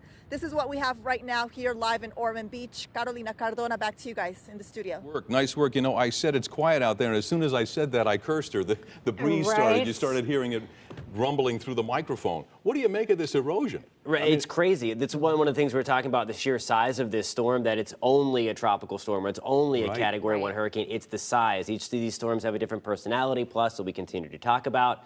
The beaches were already compromised post-Hurricane Ian, so there wasn't any protection for all these giant waves and the storm surge to do it. So again, it's all about the size. I'm sure we're going to talk a lot about this next June 1st. I want to look ahead already to next hurricane season. We want to get rid of this one. But again, this is what we always talk about, to not pay that much. I mean, you want to pay attention to the intensity of the storm, of course, but to pay attention to the personality as we describe it, because this was a strong tropical storm, low-end hurricane, but the size just generates a lot of power and just forced the Atlantic inland. Even if we didn't have the damage from Ian on the beaches, we would have still seen significant impacts from the storm because of the sheer size. One of the things we're watching for now is the next high tide cycle. I'm going to show you the forecast high tides coming up in just a few minutes here, but they're not going to be as high as what we saw this morning. This morning's was no doubt going to be the worst run because we still had the onshore flow and we still had those large breaking waves, and of course the astronomical high tide king tides are still in play, but you see breaking waves there still at about 15 to 20 feet. The good news is now the wind direction has shifted, so this is better for us, again, relatively speaking, along the St. Johns and Astor, because at least the water's allowed to flow again. We were battling that north wind, keeping the river stagnant. But along the coast as well, we don't have the wind going right into the shoreline. So at least some minor improvements. Again, nothing too huge just yet because we are still under the influence of the full moon just a few days ago, so we still have those king tides. You see that swirl there? There's where the center of Nicole is, up toward the Big Bend. All the wind now out of the south and southeast. Again, we're going to be watching closely where the center goes in terms of that wind direction potentially shifting more of the southeast or east again along the coastline later today. So again, really the high tide in Flagler Beach is occurring now or over the last hour or so. The next high tide for us is going to be overnight. So again, be mindful of that because we are not going to have daylight, and that water again is going to surge higher than normal because of the astronomical high tides and still because of the very big waves. It's going to be later on this evening, though, towards Port Canaveral, Cocoa Beach, and Daytona Beach into that 8:30 to 9:30 time frame again, where the water is really going to start to come back up. So be mindful of that. Again, it's not going to come up as high as it did, but we're still talking about 10 to 15 foot waves on top of that. That's going to chew away at the beaches that are already, of course, as you've seen in the video, compromised. Daytona Beach again, Port Canaveral, another high tide coming your way tomorrow morning at about 9:15 to 9:35. Same deal again later on into the evening at about 9:30 to 10 o'clock at night. So these next couple of high tide cycles are still going to be significant, although I do think the highest high tide cycle of the event occurred this morning, and that's of course where we had the strongest damage we were talking about earlier this morning. Here is the last of the heavy rain. Again, every now and then we're going to get into a few gusty sprinkles, tropical storm force winds every now and then, but by and large the worst is over. But this is the part now where we typically have the most problems for people just out on the roads. You keep on hearing the officials. Again, please take that seriously. You have traffic lights out everywhere. You have trees on the road. Some people are coming up on the roads, and I was driving back into work, slamming on their brakes because there's a tree branch and then causing crashes. Please be careful out there. Again, even though it looks much, much better, and it is much, much better weather-wise, there's still that to contend to. Again, make sure you're also staying away from those down lines. There are a lot of them around. There was a ton of power flashes in the live reports that we had for you earlier this morning. There's a ton of down lines. We've already had, unfortunately, 2 fatalities because of that. Make sure you are running your generators outside and away from your home. That is a huge, huge fatality risk. It happens all the time, no matter what the storm. Please just make sure that you are paying close attention. Don't be careless. Again, for only a tropical storm or only a hurricane, this is where we typically see a lot of the injuries and fatalities, guys, post. All right, Jonathan, thank you. We'll be back with more coverage of Tropical Storm Nicole after the break.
We are back with continuing coverage of Nicole. Here is video from our crew this morning in Brevard County. Look how rough the seas were earlier today. Really just brutal out there. Yeah, the visuals are just so compelling. Sad news tonight. A 68-year-old man died early this morning, Cocoa police say, during the peak of Hurricane Nicole's impact in Brevard County. They say they got a 911 call from a woman reporting her husband was in distress. They were on their yacht docked at Lee Wenner Park when officers and firefighters arrived. They say they found the couple on the boat as it was being battered by the waves and the dock. Firefighters tried to help the man, who police identified as Thomas Whittle. He was taken to the hospital but did not survive. Police say the cause of death has not been determined. We're also getting the latest on power outages from Nicole. Florida Power and Light just held a news conference. Let's listen in to see a little bit of what they said. We are continuing to battle the storm. We're going to continue to make sure that we get the lights on, and we have a plan in place. We train for this. We drill for it. We've deployed assets throughout the state of Florida, and we will get the lights back on here very quickly. As you know, Hurricane Ian's destructive path, which was just 6 weeks ago, saturated many parts of the state with torrential rainfall, record-setting rainfall in many parts of the state. And that's created, unfortunately, the situation which we're seeing play out, which is very soft ground, damaged trees, and trees that are falling over because their roots are simply giving way with saturated ground. Most of the power outages that we have seen so far have been caused by flying debris and trees that have simply toppled over, or branches that have come that have broken off because those trees in many cases were damaged by Ian's wrath. We're still gathering a lot of data, and we'll continue to update that as the storm moves across the state. But right now it is almost all related to trees going down and debris flowing in, or blowing, I should say, into our lines and our substations that are causing the outages. Much like what we saw in Hurricane Ian, the undergrounding has really worked. We've seen that throughout our system, where neighborhoods with underground lines have simply performed significantly better than those with overhead lines, which makes sense given the fact that, again, outages have been driven by blowing debris and trees falling over.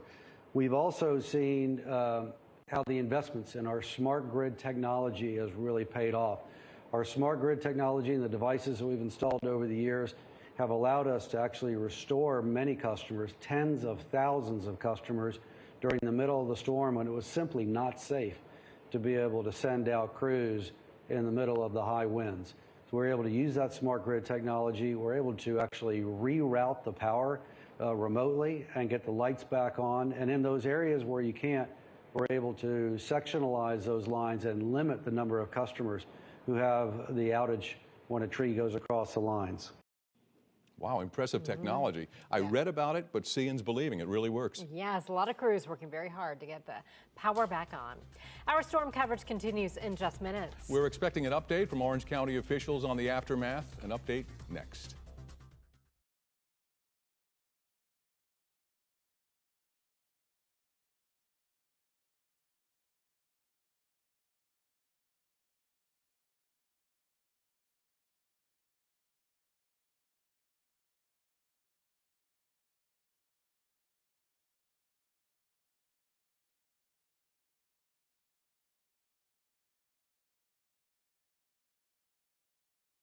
At least tomorrow and into the weekend, as well as those winds finally start to subside. Hour by hour here on Futurecast, the most recent information from our models. We're starting at about 3 o'clock, so there's your timestamp if you want to follow along. Pockets of heavy rainfall for southeast Georgia for the rest of the night tonight. Getting into tomorrow, I know that many of us will be potentially, if you're going back to work, you will still be running into quite a bit of this rain. So keep that in mind, that I know we're clearing out for tonight. However, tomorrow another round is on the way. So no, we are not in the clear quite yet. Yes, you might be clear for now. No, you're not in the clear for this storm system. 6 a.m. tomorrow morning, widespread showers, isolated pockets of heavy rainfall, and some storms will be possible too. By the afternoon on Friday, though, that's when things will finally start to get out of here. That will be the last of it. Friday morning into the start of the afternoon. That's the last round of the heavy rainfall and those isolated storms that we are going to be seeing. So let's get you a track of what we're seeing with Nicole. Here we go for it. We're going to see it continue to develop and continue to push off towards the west-northwest by about, well, this is saying as early as tonight, still going to be well off to our west and into Friday, the low pressure system off into Georgia as we continue to watch Tropical Storm Nicole come through the First Coast. Right, Michaela, thanks so much. And as we go to break, we want to show you a live look of what it looks like in the back parking lot here at First Coast News in downtown Jacksonville. Also, to let you know, we are expecting a press conference from St. Johns County at 3:30, so in less than 30 minutes or so, we'll be sure and bring you that information as soon as we receive it.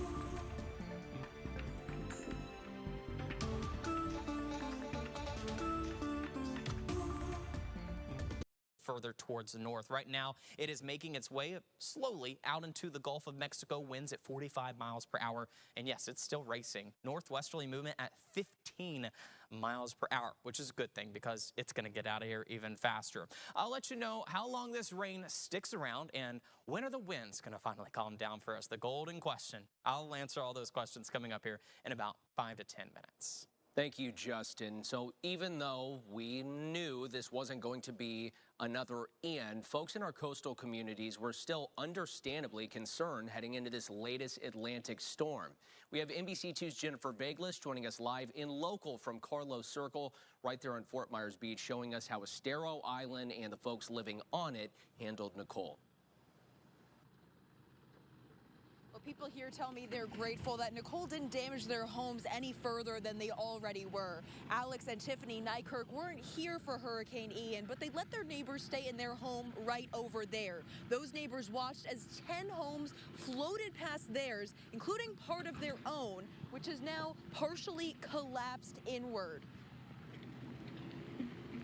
Now this week, Tiffany and Alex were hesitant hearing about Nicole forming. Still, they made the trip down from Michigan, coming back to roof tiles missing, the front door blown out, and a few leaks. Last night, they did what they could to get the bottom floor gutted, bracing for any rain and wind Nicole could bring.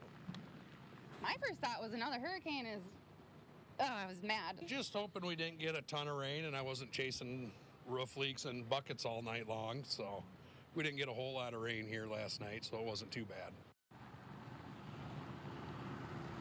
Well, in just the past 30 seconds, the rain has definitely picked up significantly. Now, there is a FEMA Disaster Recovery Center right up the road off Estero Boulevard, right across the street from the Pink Shell Resort. Right now, it is closed, but it's set to reopen tomorrow morning, is what we're hearing. I'm live and local on Fort Myers Beach. Jennifer Vegelis, NBC2. Jennifer, thank you very much. All of Southwest Florida has a long way to go before we recover from Hurricane Ian.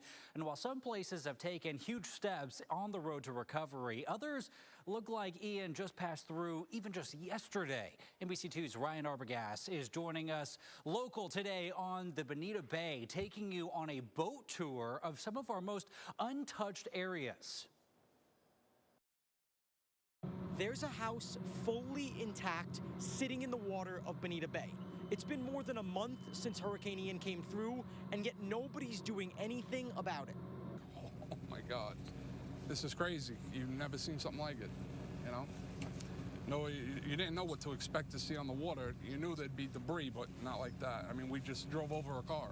Joanella is taking you on the water, showing only... I want to show you that video because it gives an incredible of the devastation here in Wilbur-by-the-Sea. Again, 7 homes that have collapsed or partially collapsed into the ocean. This video showing you things sliding down, the trees sliding down, the houses collapsing. And the problem again is the seawalls. They were washed away during Hurricane Ian, and now the storm surge from Nicole carving underneath these houses, causing them to tip. As I was just saying, we're still watching them tip as it's coming in even more right now. Again, 22 properties here in Wilbur-by-the-Sea were at high risk. 7 have now collapsed, and there's a few that are still on the verge of collapsing. This video by Bridgepoint Global, we want to give them credit for this drone video. It's just absolutely, it shows you the devastation. We were talking to Sheriff Mike Chitwood.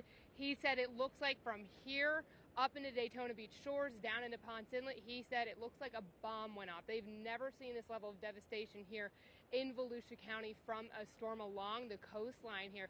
Just absolutely awful. And people are just now starting to really get down here and see, because obviously the sun is up now. People are starting to get out of their houses, see what's going on. We have been able to talk to a couple property managers of the houses here who tell us that the owners were able to evacuate yesterday, kind of last minute, probably early afternoon.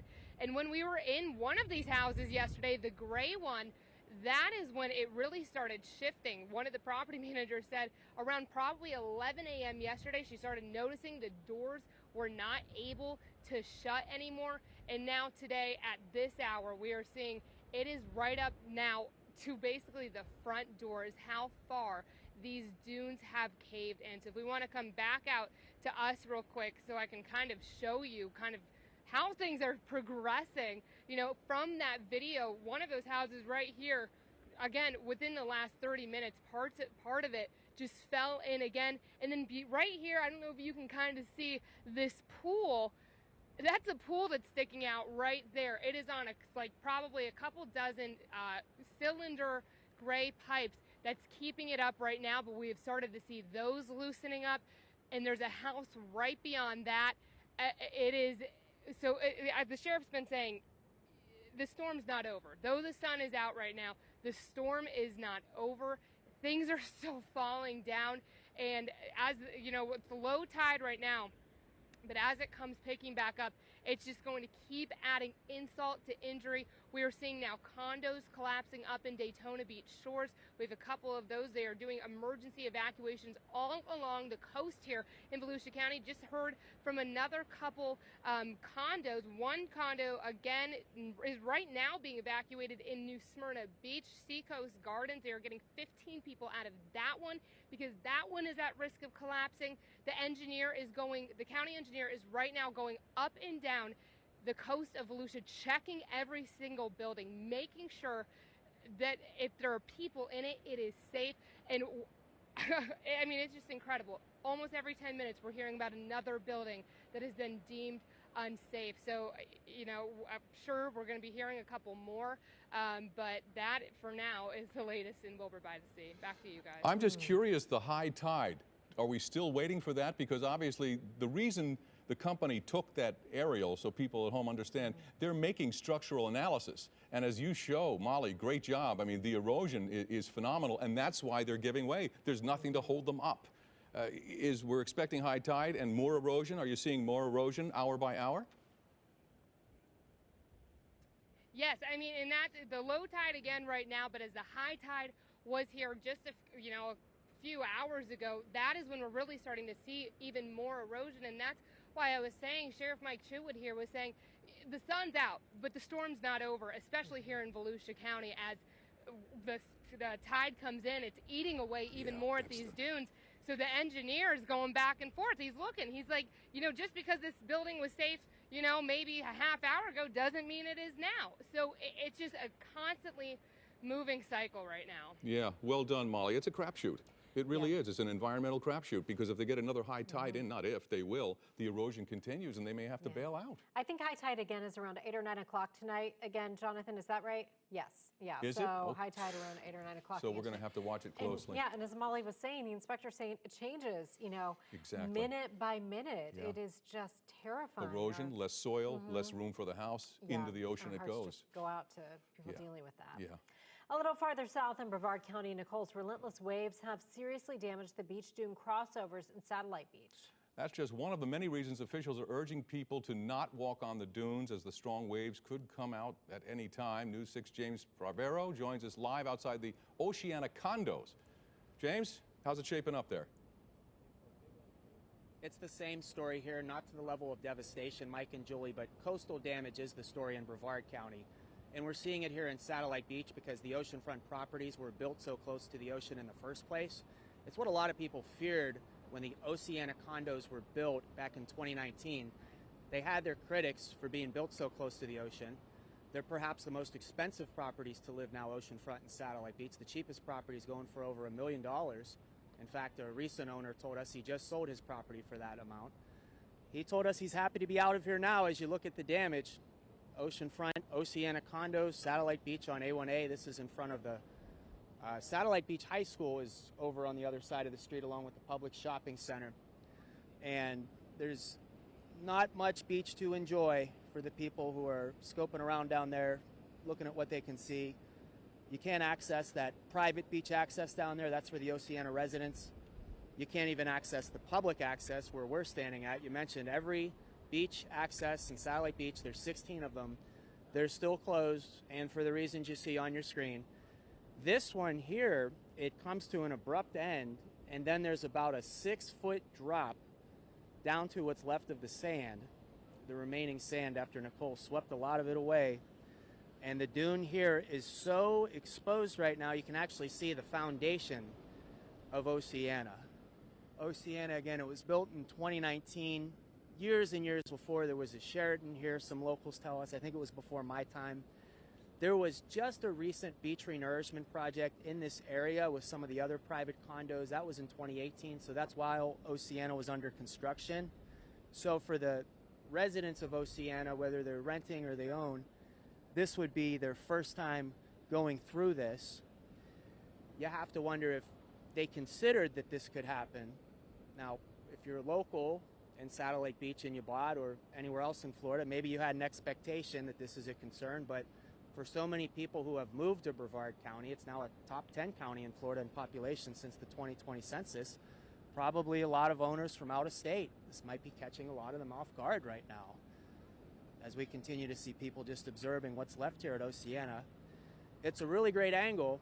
We were on Shell Street a couple miles south of here, Mike and Julie. We were off the grid for a while. That's how bad the destruction is in some parts. We didn't have internet or cell service. And we had an access point yesterday. We could see more erosion there, but it's off limits to the public now. So as far as Satellite Beach goes, as far as all of Brevard County goes, when it comes to oceanfront damage from erosion, it's probably our best pictures right now of what we can show you, unfortunately. James, great work. Thanks so much. You know, and you could see some sun coming out behind James, but just that devastation left behind. The reality. I have to wonder, why in the world do they approve the construction in the first place? Right? We're going to investigate. Yeah, I'm sure you will. Yes. Our live team coverage of Tropical Storm Nicole continues after the break. Keep it here. We'll be right back.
Our coverage of Nicole continues, and this is one of the side effects. We've been talking about flood concerns in Seminole County. The county's emergency manager spoke to us this morning, saying the St. Johns River is already back at moderate flood stage for Lake Harney, Lake Monroe, Lake Jessup. This is video our news reporter Catherine Silver shot today in Geneva, the area still reeling, obviously, from Ian.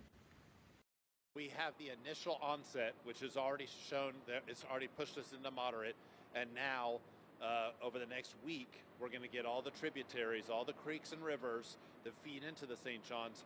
All of that water is going to come from Orange, Orlando, and the rest of Seminole County up into the river, and that's going to make it even a little worse over the next week. The people that are on the St. Johns River that are just starting to dry out, this is absolutely not what they wanted to experience. We're going to have to move to response again instead of we were just moving into recovery. Now we're going to move back into response. We'll be in response for another 3 or 4 weeks before we can move back into recovery. We had just got there from Hurricane Ian. A month and a half later, this pushed us back another month. Another month? Terrible. Yeah.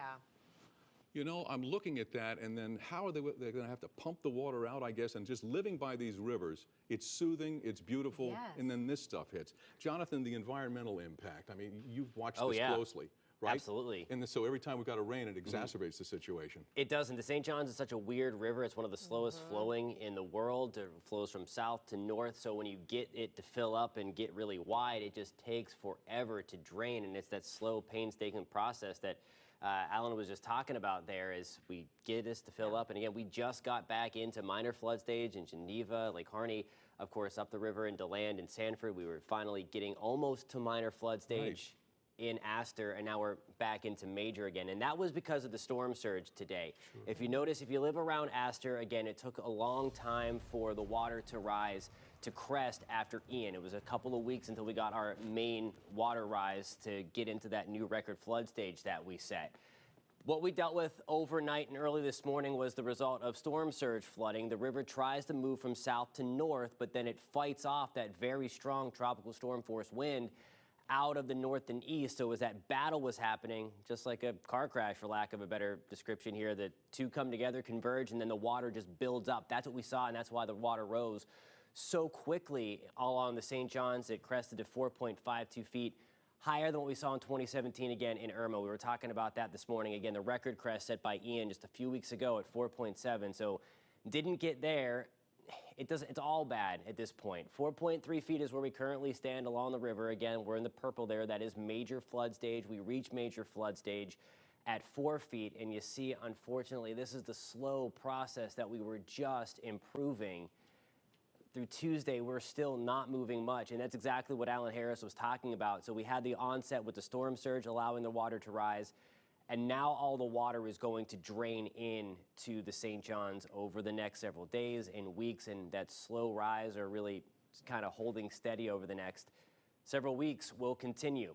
The one positive, though, is that we have shifted our wind, so at least we can slowly try to drain the river in Astor. The winds are now out of the south. Again, they were out of the north, kind of forcing all of the water downriver and allowing that buildup to happen.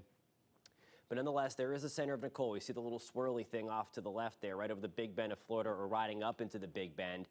You see the winds out of the south now all through central Florida. This will help a little bit the high tide cycle tonight. We are going to watch, though, the southern end of Merritt Island into Port Canaveral for some storm surge flooding tonight. We were talking about the tides. We were showing you some of the video. Molly Reed was out there again with the next high tide cycle coming in tonight.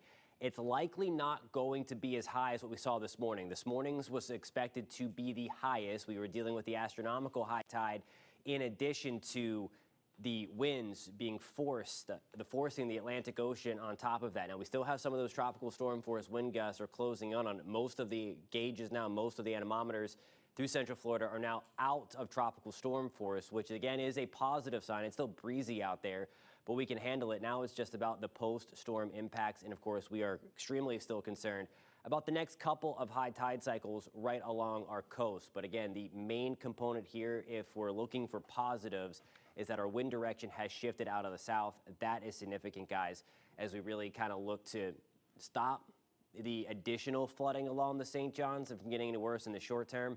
and then helping a little bit, again, the next high tide cycle. So that is something that we're going to watch closely as we get into, as you mentioned earlier, Julie, in that 8 to 9 o'clock time frame, especially in Daytona Beach and then in Brevard County. All right. Jonathan, great work. I guess we'll take a break, huh? All right. We'll be right back.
Orange County leaders are giving an update on the impacts from Nicole. Let's listen in.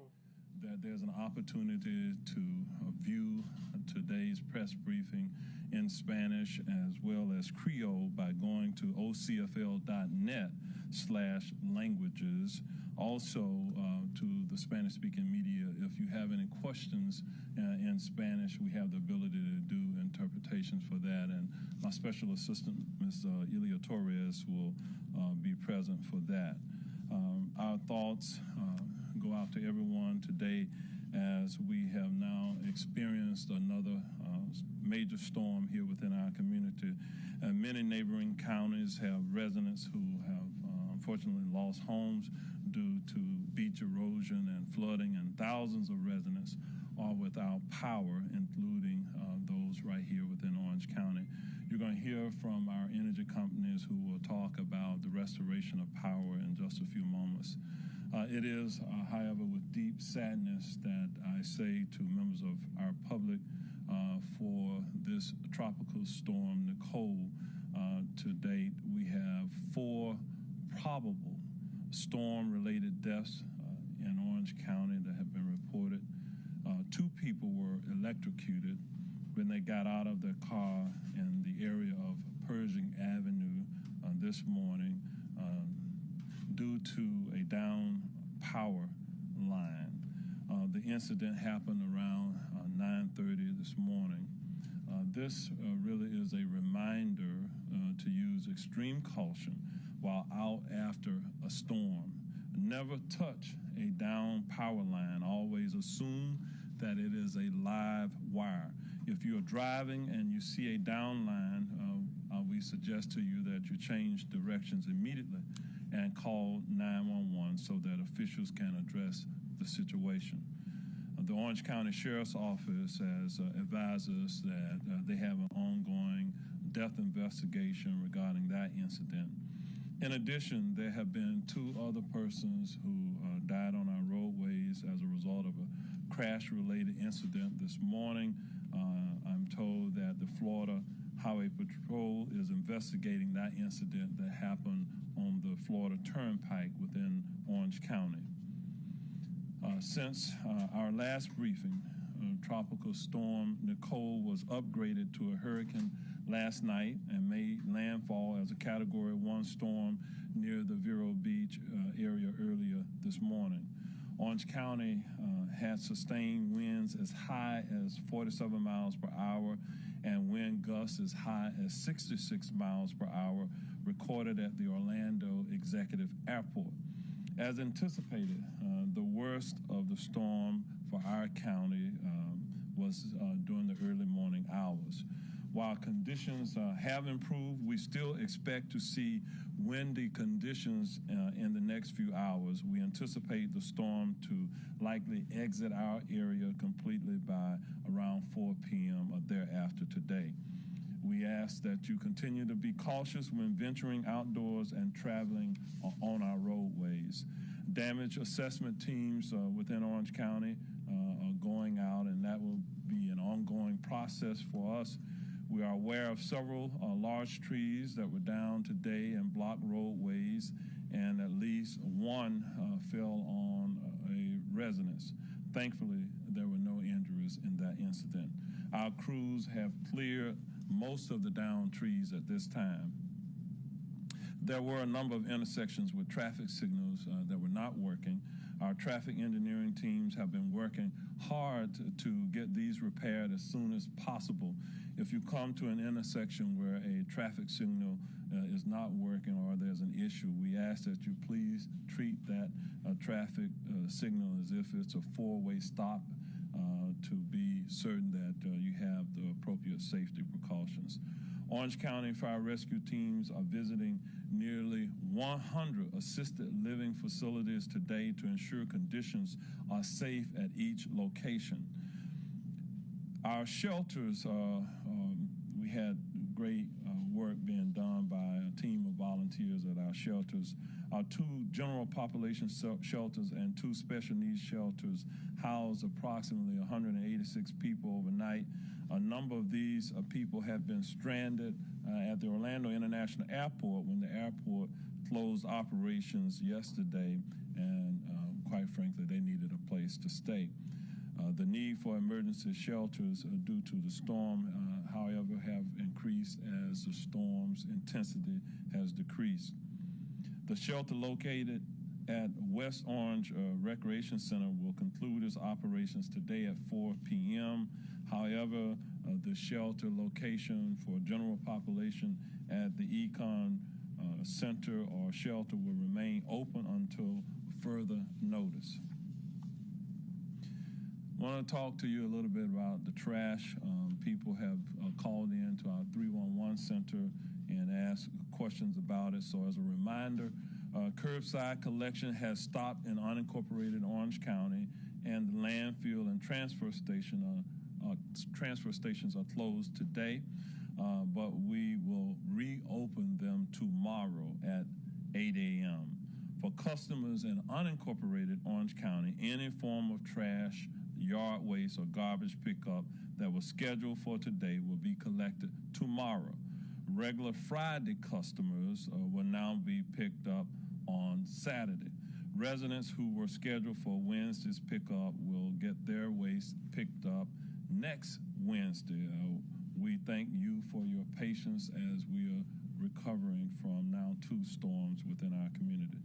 You can find guidelines on how to properly place your yard waste materials for regular collection when it is safe to do so by going to our website at ocfl.net/greenclean. For storm debris questions, you can also visit our website at ocfl.net/storm, or you can simply call 311 if you are anywhere within Orange County. Orange County has issued a precautionary lake advisory due to Tropical Storm NICOLE, which means all public boat ramps under the control of Orange County are currently closed. We ask that you please refrain from any recreational activity in the waters and refrain from any contact with water bodies until further notice. There is a threat of submerged and floating structures in our waters. In some of our lake bodies, there are boat ramps and other ramps that go out into the waterways, and some are obstructed at this time. The ramps will remain closed until Orange County Parks and Recreation conducts an evaluation for each of those locations. The Lynx bus service is back operational as of 3 p.m. today. The Orlando International Airport ceased operations yesterday, but I'm told that later this afternoon the airport will be making announcements about the reopening of the airport, so stand by for further direction in that regard. We do have some good news, however. Orange County government buildings will reopen tomorrow at normal operating hours. The property appraiser's office is closed through the weekend, however, and will be reopening on Monday. The Orange County Controller has advised that their office is closed today, but will also reopen tomorrow. The Orange County courts will be closed tomorrow for Veterans Day and will resume operations on Monday. The Orange County Public Schools has released a statement and asked that I provide this to you. Orange County Public School leaders have sent a statement saying that they will begin the process of assessing their schools for damages first thing tomorrow morning, which is Friday morning. As a reminder, all schools and district facilities will remain closed to the public tomorrow, Friday, November the 11th. However, all 12-month employees will report to their schools and work locations at their regularly scheduled times.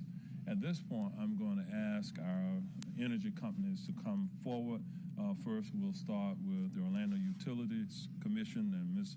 Avillas will come forward, and she will be followed by the representative from Duke Energy, Ms. Sally Thielen. They'll come in that order. Thank you, Mayor. So many Floridians have been impacted by this powerful storm. On behalf of the entire OUC team, please know that our thoughts are with you. We appreciate all the crews and emergency personnel working to restore power and help people in communities throughout Florida.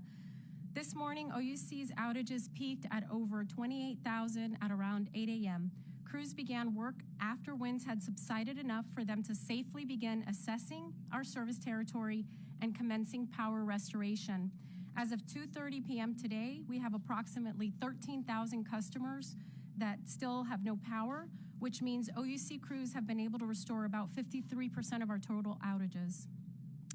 The work continues. OUC crews consisting of about 180 resources made up of assessors, line technicians, tree trimmers, safety technicians, and others are in the field making the necessary repairs to restore remaining outages as quickly and safely as possible.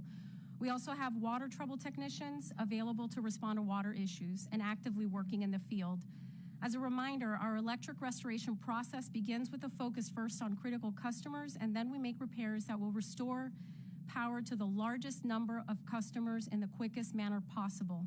Finally, we then work down to the individual customers. We expect to have our system substantially restored by noon on Friday. We want to ensure residents to never forget the powerful nature of electric lines and equipment. As the mayor said, the equipment is just incredibly dangerous, down power lines, and should never be handled by untrained hands. Please remember, under any circumstances, if you come across a down power line, to please call 911 or your local utility. Also, electric and water don't mix. It's imperative to stay away from pooled water that may be impacted by down lines or other electrical equipment. We also ask that you keep generator safety top of mind. Finally, OUC customers should visit ouc.com/Storm Center for important information and sign up for outage alerts offered in English and in Spanish by texting REG to 69682.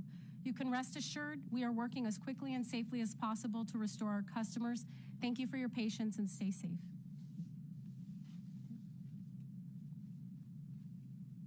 Thanks, Liz. My name's Sally Thielen. I'm with Duke Energy. Just a quick update on where we are in Orange County. As of 2:30, we had 18,378 customers out in the county, which is about 4% of the customers that we serve here.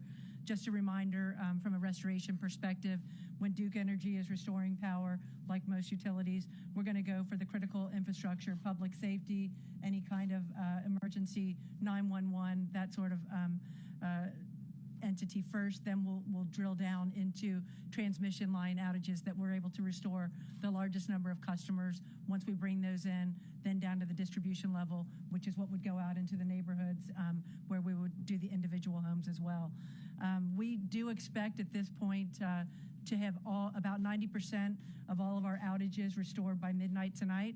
I think that's probably a testament to the 5,000 resources that we had on standby for this storm, for Tropical Storm Nicole. As you know, we've been briefing you all on our staging sites, and I can tell you that we had all of our resources at the sites early this morning, and they were ready to, get out there. With obviously the winds took a little bit of time before they could get out and get the bucket trucks up, but I'm happy to say that by early this afternoon, from a storm perspective overall in the state, we had already restored 100,000 customer outages since the storm began.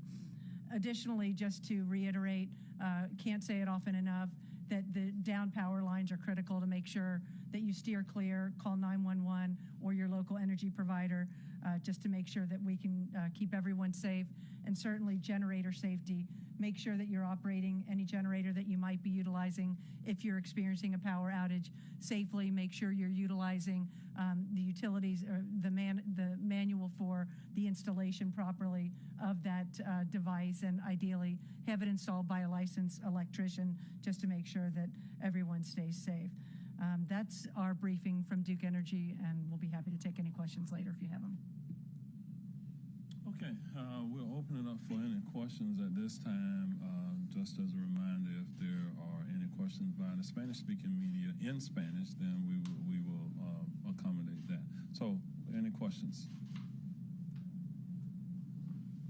Okay, if there are no questions, we'll just say to all of you all, thank you very much. All right, you've been listening in to an update from Orange County officials about the impacts of Nicole. And of course, we keep hearing, to reiterate, stay home, be very careful. There are so many hazards after the storm that end up, unfortunately in fatalities. We've had 2 fatalities in Orange County from down power lines just this afternoon. So, and also we heard from OUC and Duke Energy reps who are working very hard to get the power back on. And let's give Volusia a shout out. 7 a.m. curfew. 7 a.m. curfew, folks, tomorrow.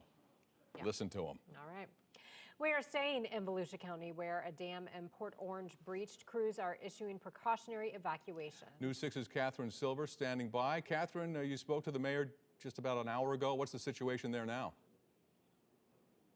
Well, guys, we've been talking about the breach here in Port Orange throughout the morning and this afternoon. Now we're actually getting a first look at that breach and the damage. It's over here behind me. You can see right above the water where part of that wall is broken.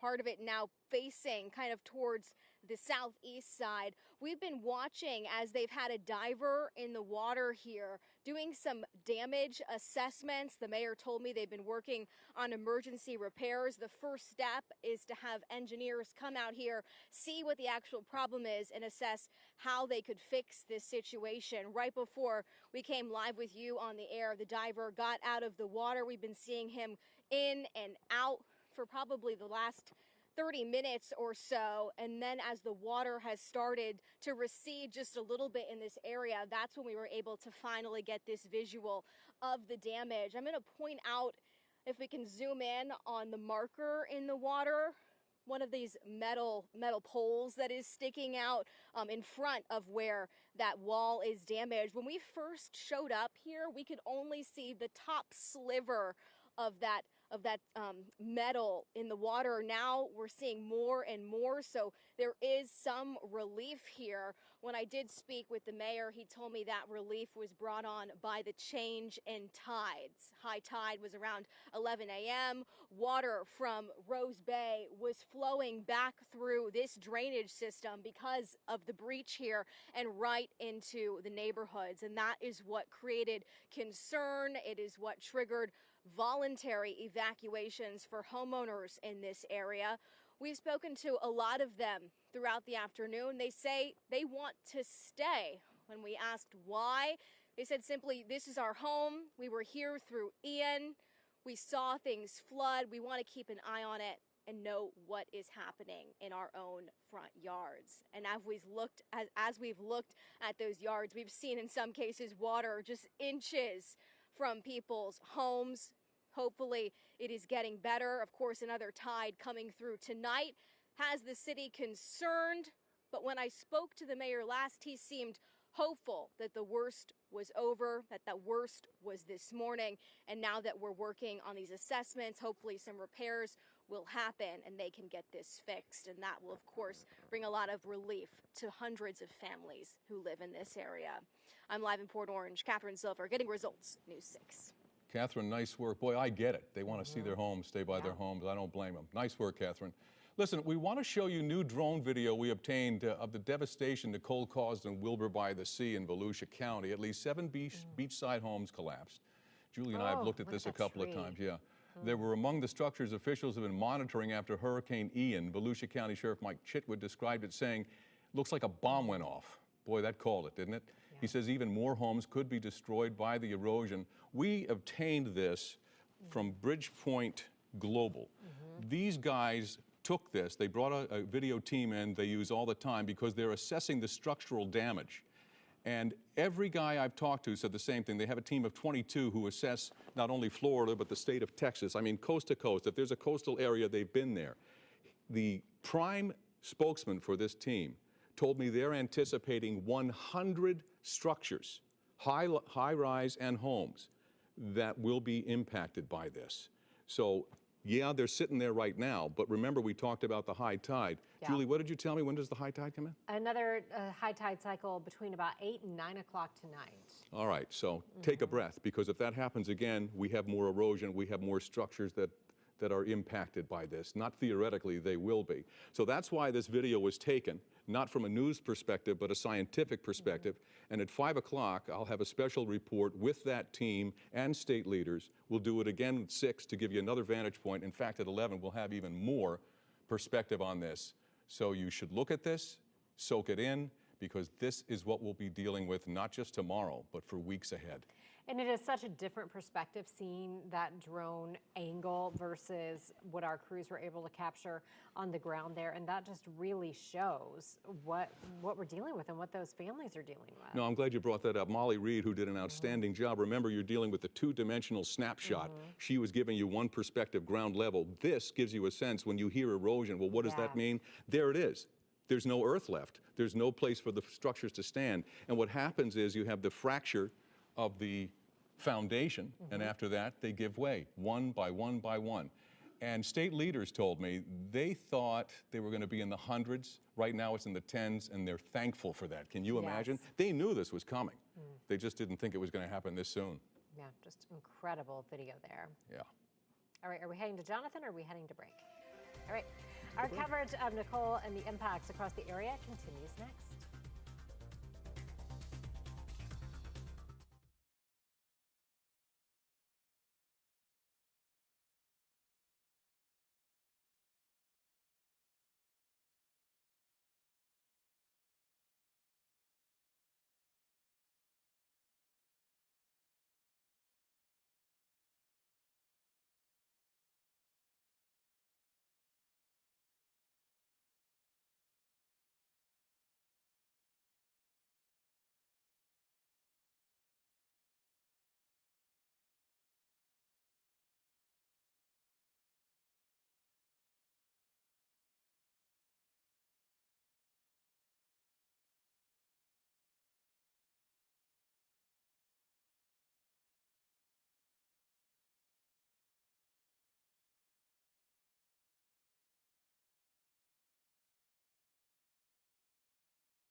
For hours, we've been showing you the damage along the coast. The sheriff describing it as if a bomb went off. Crews have evacuated condos on the coast deemed unsafe. News 6 Lewis Bolden joins us live from Pirates Cove and Daytona Beach shores. Lewis, how's it looking right now? Hey guys, well the sheriff says that they are really just starting to assess the damage and there will likely be more damage. I heard you guys talking earlier about high tide. That's why there could be more damage. Right now, Volusia County has strike teams fanned out over A1A. The sheriff says they are going building by building to make sure all of these buildings are structurally sound. And this is why. We're at Pirates Cove, and look at the back of this building, and you can see just how close the water is getting to it now. Imagine at the height of the storm, how high those waves were. And eventually, the back of the building just collapsed from the pressure. Keep in mind, this is an area that was already hit by Hurricane Ian. And take a listen to how the sheriff put it. We were hit with a bomb. I mean, Hurricane Ian knocked us down, and when we got up, NICOLE came out and just knocked us flat on our backs. This is going to take forever. This is not going to end today because the tide's still going to come in. There's still going to be erosion. There's still going to be structural damage. This is going to be a long, long time getting these buildings where people can occupy them or whether they have to be knocked down. The sheriff also mentioned that they will have to assess each building daily because you talked about high tide and how the surf is still coming in and washing away the shore. So they will have to assess each day whether each building is structurally sound. And keep in mind, there have already been about 600 people that had to be evacuated, and it happens at a moment's notice. So if those engineers go to a building and they decide it's not safe for people to be there, they're going door to door in that building, and people have just a matter of minutes to get their stuff and get out. So anybody in a condo along this stretch probably needs to be prepared and have a bag ready to go, because once they come to the door, you don't have a lot of time to get ready. Some people have decided that they will stay in their homes, and you can understand everybody wants to be in their home, in their bed. But when it's structurally unsound, it's probably best for people to go ahead and start getting a plan together. Mike and Julie? Lewis, I was just wondering, Catherine was talking about this too. People say it's my home, I want to stay there. And you've been doing a phenomenal job out there, by the way. I'm just trying to figure out, don't they realize the science? I mean, the sheriff said it like a bomb went off, and as you said, it's going to get worse. What are they telling you? They're afraid to leave it? They don't want to leave it? They don't want to leave. You know, everybody likes being in their home, and people think it'll be fine. We see it every hurricane when there are evacuation orders. There are always people who choose to ride it out because they think they will be okay. The problem is sometimes you're not okay. And if you get in a situation where they deemed a building structurally unsound, after that, you know, they're going to give the warning that you should leave, but after that, you're on your own. And if it goes down, it's on you. Well put. Lewis Bolden, great job as always. Let's take a live look at the waves crashing into Flagler Pier right now. Hurricane Ian did a number on the structure in September. Remember that? Well, it's still rough surf out there. Yeah, it is looking rough. Jonathan Kagas is standing by. And Jonathan, we are talking about some major crashing waves and beach erosion continuing. Well, yeah, so this is going to be the thing tonight. The biggest high tide cycle that was going to cause the most problems in terms of that storm surge flooding, what we saw this morning, was this morning's high tide. While tonight's is not going to be as significant, you're still going to be having a higher than normal tide by a couple feet. And then you're also going to be having these ginormous breaking waves still at this hour being recorded at about 14 to 15 feet close to the shoreline there. And as the tide comes back in, you're going to have that crashing against the very compromised beach, or what's left of it, as you've seen through the drone video and some of the reporting there from our reporters on the ground. In terms of the high tide, again, we are just getting out of the high tide cycle in Flagler Beach. We're going to get into another one overnight tonight at 2:35. For us in Daytona Beach, Port Canaveral through Brevard County, it's going to happen later on tonight, more like 8:30 to 9:30. So that's going to be go time again. It's going to be dark again, so make sure you're paying close attention. Again, it's not going to come up as far, but likely more erosion is going to occur. High tide beyond that happening tomorrow morning again in between 9:30 and 9:45, give or take. And then same deal again, that other high tide cycle, the second one of tomorrow, coming late into the evening once again. The one positive, I use positive loosely here, is that we've shifted our wind direction. We've been battering the East Coast with winds perpendicular into the shoreline. Again, it's been that massive circulation of Nicole. That was the calling card. That was the personality of this storm that really compromised the beaches even before the center got close. So days and days upon that really set the stage for what's going on. That combined with the beaches already being messed up from Ian. But nonetheless, you see the wind speeds here, about 30 to 40 miles an hour, a little bit lower now on the coast. But the direction is the most important thing. Now, out of the south, we're going to wait to see what happens with the center. It should continue to lift due north or due northeast. That should keep the wind direction out of the south. So really the highest concerning spot we have for higher tides tonight going to be in Port Canaveral with the gauge there. So we're going to be watching all of that closely. But again, it's not going to take much for those structures to fall. The other, relatively speaking, positive part about the wind direction, this flooding on the St. Johns was a little bit different than Ian. We had that storm surge early on that really prevented the river from draining out. Ian came in, of course, from the west coast. It kept our wind direction out of the south and southeast initially. We now have days and days of buildup just north of us in Astor with that strong wind direction out of the north and northeast, forcing the river from not being able to drain out. Now that we at least have a southerly wind, the water can slowly try to drain.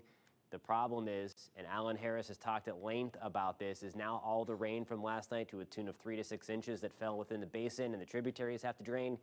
You see what happens, and unfortunately we are keeping things in major flood stage at least through the middle of next week in Astor, elsewhere on the St. Johns, for us into Sanford, for us into DeLand, Lake Harney and Geneva. We're going to be in moderate flood stage, so certainly not as high as what we saw with Ian, but it's not good either. Continue to pay attention out there. That is the best advice we can give. Unfortunately, we see a lot of the injuries and fatalities after the worst of the storm, and unfortunately, we've already seen that again today. Please, please, please stay away from those down power lines. If you run over it in your car, do not get out of your car. That's the big thing. Just call police so they can shut off that line. The moment you ground yourself, that's when you get electrocuted. So just stay in your car. Your car would protect you from that point. Make sure you're running your generators outside, away from your home. Avoid that carbon monoxide poisoning, guys. Jonathan, thank you. We'll be right back with more storm coverage after the break.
This hour. All right, let's take you now to Flagler County. All right, Vic Michelucci is there. Vic, you've been able to take a look at the pier that has sustained some damage from Ian. How's it looking now? Well, it's certainly taking a beating. We don't see any new damage from Nicole as of now, but this storm is not gone from this area. Let me take you, we're going to walk you over this way and show you those big waves just coming in, smashing along that wooden structure. This is right in the center of Flagler Beach. It's an iconic place, you know, the downtown for this little tourist beach town. And we have just seen wave after wave with the Whitecaps just coming and beating on that. Also, if you look at the beach, well, honestly, there isn't much of a beach right now. We see a little bit of sand as the waves ebb and flow. You can call it a crazy weather coincidence, I guess. So let's look at this year. We had Hurricane Ian make landfall over Cayo Costa as a major Category 4 hurricane in late September. Then 43 days later, we had Hurricane Nicole make landfall as a Category 1 storm over Hutchinson Island. Again, 43 days apart. But make sure you pay attention to the landfall. Does that sound familiar? Does it look familiar? Well, if you've been here for 18 years, this is why. In 2004, we had Hurricane Charlie make landfall over Cayo Costa. Then 43 days later, we had Hurricane Jean make landfall over Hutchinson Island. Exactly 43 days apart. Yes, does it sound crazy? Does it maybe give you a little bit of goosebumps how weird the comparison is? Well, it's just proof that the Earth, although weather is weird, it does at the end work on a big old cycle. Back to you. Wow, Twilight Zone. Yeah, when she stumbled upon that this morning, she was like, look at this. And of course, I know you were here during that era. I was here during that era. So the big difference, of course, we had Francis between Charlie and Jean. So at least we didn't have another storm. In 2004, I'll never forget Mayor Rich Crotty, weather freak show. It was just crazy, crazy. It was. All right, the biggest impacts we're seeing from Tropical Storm Nicole are at the coast in New Smyrna Beach. We just got this picture of the restaurant Chase's on the beach, such a popular spot.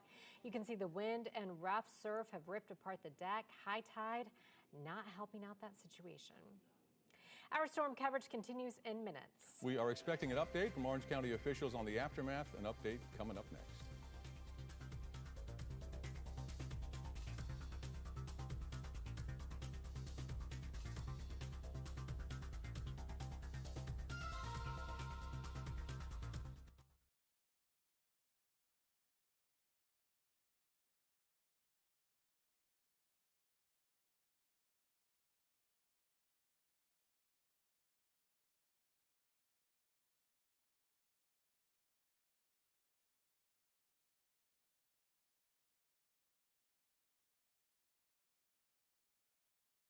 There's the mouth. So it takes time. And when the winds are out of the northeast, so remember, the water naturally flows this way. When the northeasterly winds are coming on shore, it puts a plug in it right there. It literally plugs the river from flowing outward when the northeasterly winds last, not through 1 or 2 or 3 or 4 high tides, but we had like 5 high tides in a row where the northeasterly winds just kind of dammed up the river, and that caused the extreme flooding that we had seen over the last 12 hours in and around downtown, the Trout River, eastward all the way out towards the coast. And those areas again flooded because we had that not just the bottleneck, but we had the cork put in by that northeasterly wind. Now all that water sitting here, well, that's flooded up here. Well, that means the water that comes naturally from the south to the north towards the downtown area has nowhere to go because it's been literally plugged up right there at the turn near the landing where we have the narrow part of the St. Johns River. And so we get a buildup and we get the spillover. And that's why you're going to see, as we show you the news here this evening, 4, 5, 6, all the way through 7 o'clock, we're going to show live shots. And they're going to show you the flooding that's still going on, San Marco, Riverside area, and it's all because of what I just described here. We have a southerly wind. We have the waters trying to get back to normal. In other words, let gravity do its thing and push those waters naturally towards the downtown area. But we still have a mound of water close to the downtown area. And that water is trying to recede out the mouth of the St. Johns River now that the winds have ended. That nor'easter is over. And so we will get some water coming back out, but it will still be blocking the overall flow that's coming in from the south with the southerly winds that are pushing through the area. So that's the threat here tonight in the San Marco area, all the way out to Riverside. What about overnight tonight? What's really going to take place for Jacksonville? Well, we'll go through the process of this in the next couple of hours. But you can see right now, this is where, again, our tropical storm is located right in through here. And again, what we'll find is we're going to see Nicole continue to travel off towards the north or west-northwest. And this band of rain you can see here is trying to push back out here towards the west-northwest. But all the models indicate this same area of moisture and downpours. This is also going to trail out here towards Jacksonville over the next, say, 12 hours. So sometime after around midnight tonight and into the early morning hours, this area of moisture right in through here is going to work its way back into North Florida, and then we're going to get another round of some pretty good rains back in Jacksonville overnight tonight. It's not the storm coming back. The winds won't be super strong. There won't be a nor'easter. But if you hear the rains return overnight tonight and early tomorrow morning, now you know where they all came from. Again, despite the fact that the system is moving nice and, moving along pretty smartly at this point, you can see some of the indications here. Let me just put this on pause. And as I do so, you can see these individual downpours that are way back out there towards the Panhandle and Tallahassee area. Well, they're moving west-northwest at 50 miles an hour. Even the ones that are taking place not too far away up the road from Jacksonville, we find that these are moving to the northwest up to 56 miles an hour. So we will see rapid changes take place over the next number of hours. This is along the coast right now. We have a high surf advisory, no surprise there. There's supposed to be a huge surf event going on over at Jacksonville Beach. The interesting twist to this tale is that, yeah, it was incredible to hear, but overly dangerous, and yet at the same time, by tomorrow, offshore winds are going to flatten out that surf. All right, we'll have much more to come and to determine in detail what the weather's all about. But the news continues, and the 4 o'clock news starts right now. Live from the local station, this is a Weather Authority alert. And now at 4, looking at the flooding in Riverside. There on the left side of that screen, you can see the high water levels and just how rough waves are right now. These are images of Coastal Highway in St. Johns County showing the roadway. Look at that. It is washed out there. And then take a look here. This is A1A in Flagler Beach. Now, as you heard John talking about the worst of the storm, it is out of the way. We are not out of the clear quite yet, though. No, we have teams across our area tracking the impacts and damage from the storm. We're going to start with News4Jax reporter Jim Pickett, who's joining us live in Riverside. Jim, so incredible what we are seeing where you are. It is amazing here. I'm at Memorial Park, but I'm going to walk you around here because I want to show you this. You know, during Hurricane Ian, I was here, and the water was coming over the Palatka there, and it is doing that again today. As you can see back here, it has been rebuilt by the city since that storm. This time, though, it really does appear to be holding up. But you can see it's been like this. I've been out here, I'd say, since about 1, maybe even a little bit earlier than that, watching the water still rise, even though we're not at high tide. In fact, we're really at kind of low tide. But I want to show you something else. This is the Park Lane condominiums over here, and you can see the water up there to that entranceway. They've had flooding there before, but this lets you know exactly what is happening here. I'm trying to make sure my photographer is going to be okay as we walk along here because the wind is really a problem. And we'll look down here. You can see the Publix and the Starbucks off of Riverside down that way. So it gives you an idea of where we're standing here and high up. This water is coming at this point. You know, the good thing is I've been talking to people. They're actually coming out to get a look at this, and they're saying that their homes are fine. There is some concern, you know, up around St. Vincent's Hospital in that area around there, that there is flooding going on in that area as well, and that's something JSO has blocked off roads in that area. We have another crew down that way checking things out of exactly what's happening there. But I think when you watch this, you can see the St. Johns River, you know, this tidal flooding. This really shows you what that is all about because it hasn't rained here in a while. This is all from the tides, even though we are at low tide right now. High tide's not expected, I think, till 10 or 11 tonight. So that could present some more problems out here. But right now, this is the situation. This is where it stands, and some of this is just amazing. So if you're driving in this area, be careful. I started my day in San Marco. Problems over there, obviously, as well. But problems also over in the Springfield area around Hogan's Creek. That, too, has gone way over its banks as well. We understand there's problems in McCoy's Creek, even though they're redoing that area. So just be careful if you're going out tonight because this is not over yet. We're going to wait and see what the final outcome is going to be. For now, we're live in Riverside at Memorial Park. Jim Pickett, Channel 4, the local station. Thank you, Jim. And we've got other reporters out in the area as well, seeing major flooding in Riverside near Stockton Street and Riverside Avenue as well, not too far from Ascension St. Vincent's. So News for Jax reporter Eric Omni is continuing our coverage from Ken Knight Drive right now. Eric, we have received lots of reports of flooding in that area. What is it like now?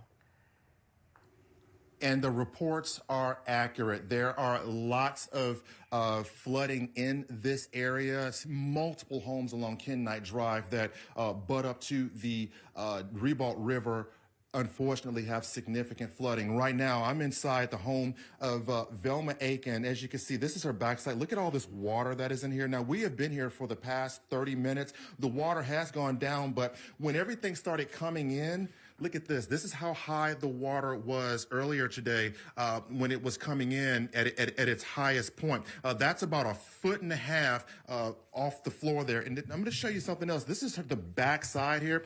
This is her backyard. It butts up to the river. You can see how much water has come up, into the house. But look at that. I mean, her backyard has now become an extension of the river. And, she's going to need a lot of help because she's gone through Irma. She's gone through other storms that have done this over and over again. And, she's had this home. In fact, let's talk with her now. This is Velma Aiken.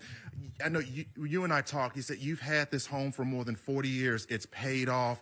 This is yet another storm. Can you talk to our viewers about just the frustration involved in dealing with this year after year after year? Yes, it's aggravating and it's upsetting, and the children bother me about trying to get out of here, and I have nowhere to go. I just don't know what to do. And I know you said you have insurance, but like you said, the insurance can only handle so much. They can only handle so much because if it's not, your roofing done fell off or your windows don't fall out, they don't pay for seeking water. So I have to take care of this myself.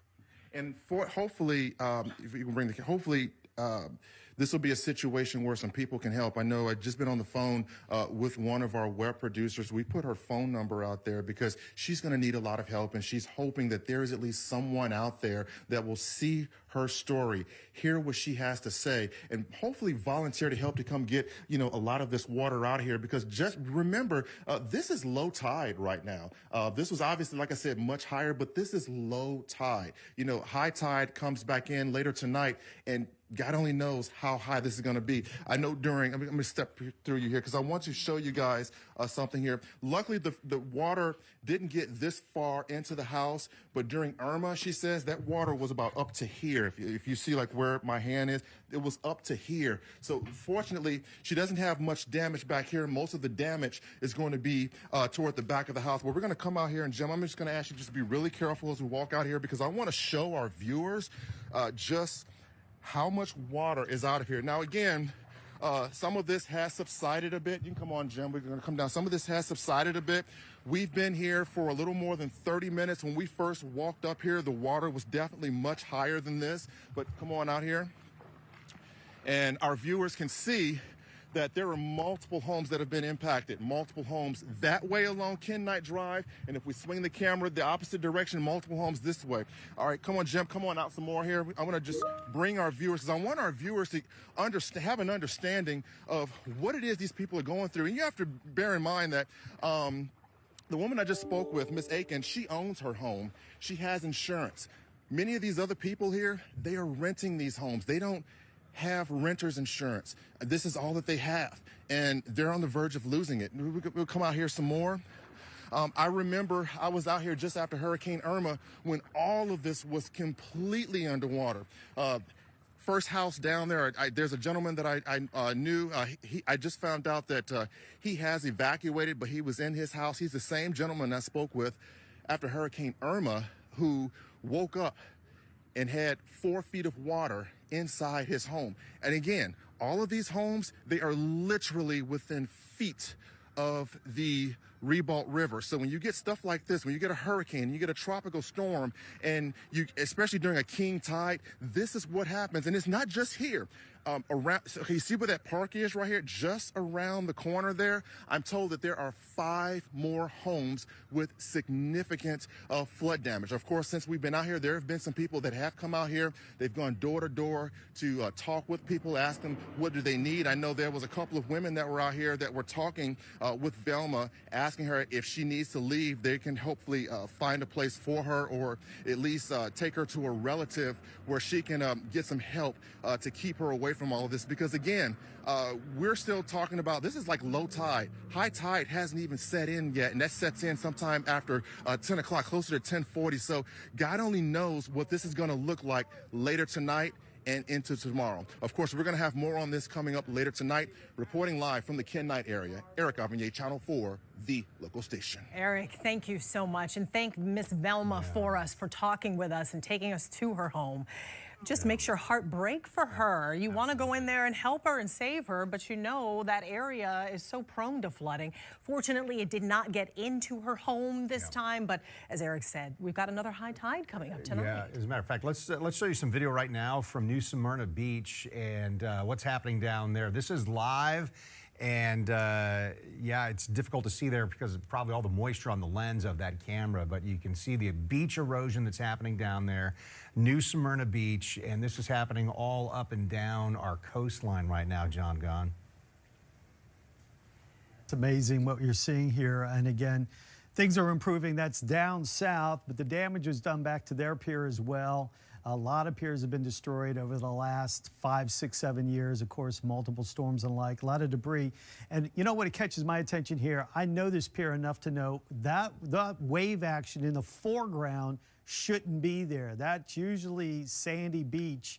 And we're again at a time period where low tide should be taking place at this point, and yet we're at low tide, and yet we're still seeing again the water under the pier and then getting closer and closer to the coast, and it'll build up to another extreme high tide coming up here in just a few minutes. So if we can take a look at Exact Track 40, there you go. And what we're seeing here, Nicole's back out here to the west. The actual center of circulation is right in through here. In fact, if you look, there's bands of rain rolling northward now just through Brunswick, Georgia.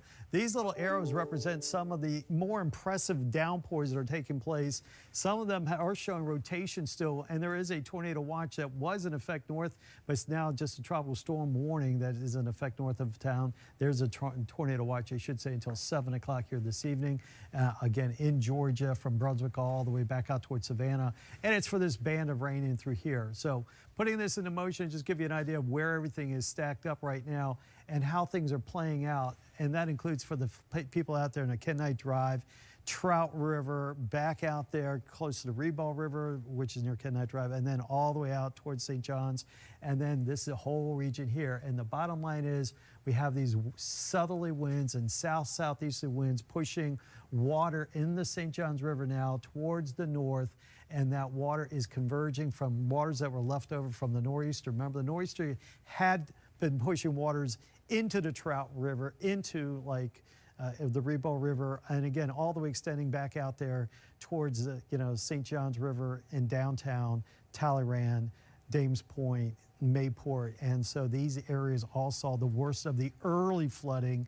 Now it's going to be mainly in this region here in the downtown area, right in through here, that we'll see the flooding later on.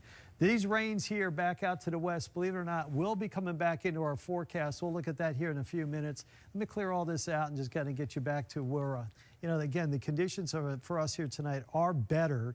You're going to want to get out and get going. But when we still see the river gauges in the purple here representing near record or record flooding happening right now. Now, keep in mind, each location has a different time period for the high tide.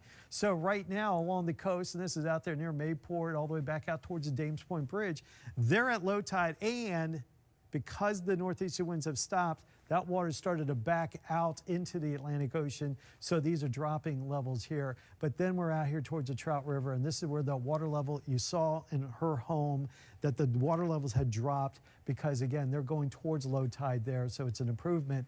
But all along the St. Johns River, even back out there near Julington Creek, and then back out there towards Ortega, the purple here representing that wind that's coming in out of the south, helping to flow the St. Johns River towards downtown. Now we're starting to see the flooding take place here, even though we're past high tide. The high tide time for the downtown area of Jacksonville was 11:17 this morning. It's 4:14 in the afternoon. That means our low tide in the downtown area of Jacksonville is going to be right around 5 o'clock. The next high tide, which is got to incorporate the water that is already in place and the winds coming out of the south, is likely to exceed, hopefully not by a lot, but it should exceed the levels of high tide that we had seen earlier today. We'll take a look at that real quick here. This is Mayport, and remember I said about Mayport, their tide levels are coming down, and so they're seeing an improvement there. They're in the green for no longer in the major flood condition. But Dames Point Bridge, they too are seeing green, but they're coming down, but they're still highly elevated. But when we get to the South Bank and closer to downtown Jacksonville, and then extending it back to the southern side of the Fuller Warren Bridge, and out there towards Riverside, and out there getting close to San Marco area, they're still seeing, see, their high tide should have been way over here. But again, we're still dealing with some very excessive high levels of water. So the bottom line, Kent, is the fact that we are going to continue to monitor this. There's another big high tide in the downtown, Riverside, Ortega, San Marco coming up here right around midnight. That's still 8 hours from now. The water level should subside the next 3 or 4 or 5 hours. It's how they come back up later tonight that'll lead to some extended flooding into the midnight hour in those same areas. That's the big thing we're watching out for. Rains also return tonight, so we'll have more on that coming up here in the big weather. David's going to join me, and we'll talk looking ahead at what you can expect from here. Yeah, sounds like the 1-2 punch here, John. Again. Coming back, after the 1-2 punch of a nor'easter and then the hurricane and tropical storm. Let's take a look at Doctors Lake right now and some of the images there. This actually looks like maybe waters have receded. Earlier when we were looking at it, man, just everything covered in water right there on what usually is a boat ramp where you can see pavement all over the place. Significant flooding events here as well as Black Creek. A greater damage assessment planned for tomorrow. The Emergency Operations Center here in Clay County will stay active throughout the night. Tracking Nicole, our continuing coverage after the break.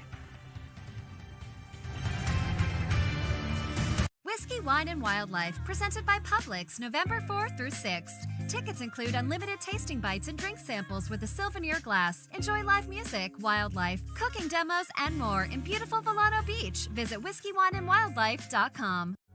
Join us in Random Jacks of Kindness, a year-long commitment to paying it forward with acts big and small. Sign the pledge on PositivelyJacks.com. Exact Track 4D, tracking and dissecting storms down to your street. Alachua County problem, Newberry to Archer. It's going to shift around and go right on up. So it's going to be done.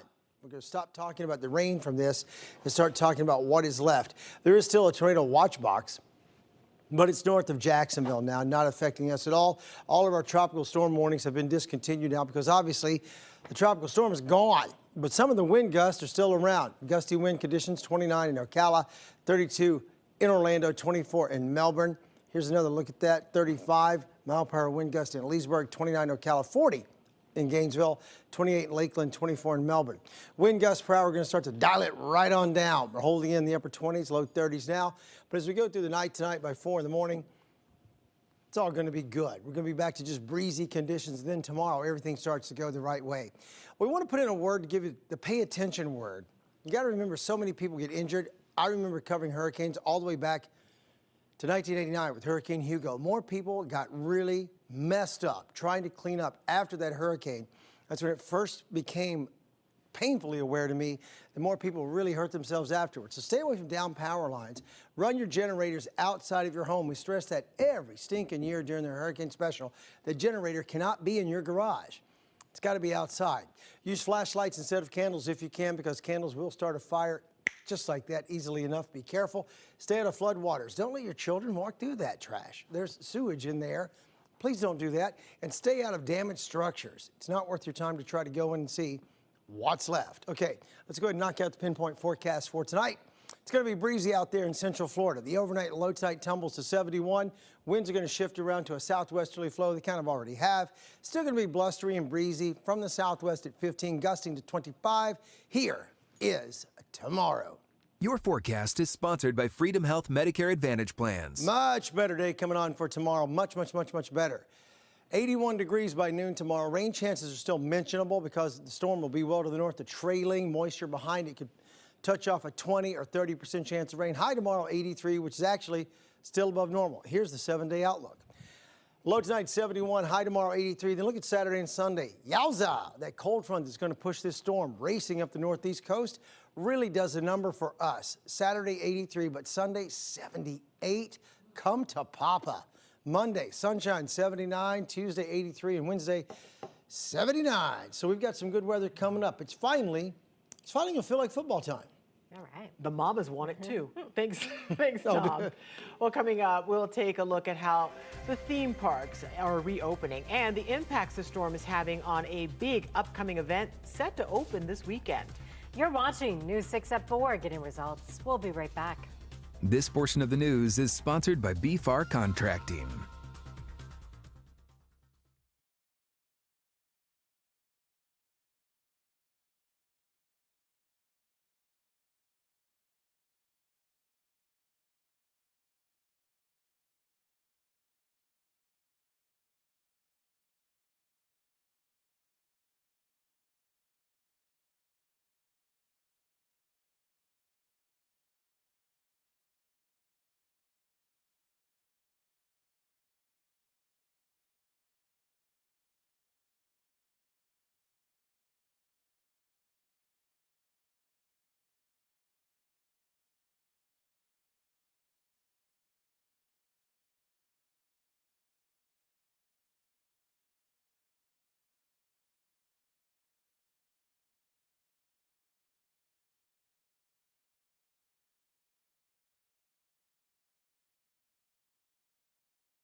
The theme parks reopened today with a phased reopening and limited hours. Magic Kingdom, Epcot, Animal Kingdom, and Hollywood Studios are welcoming back guests. The new Phantasmic show at Hollywood Studios has been canceled for tonight.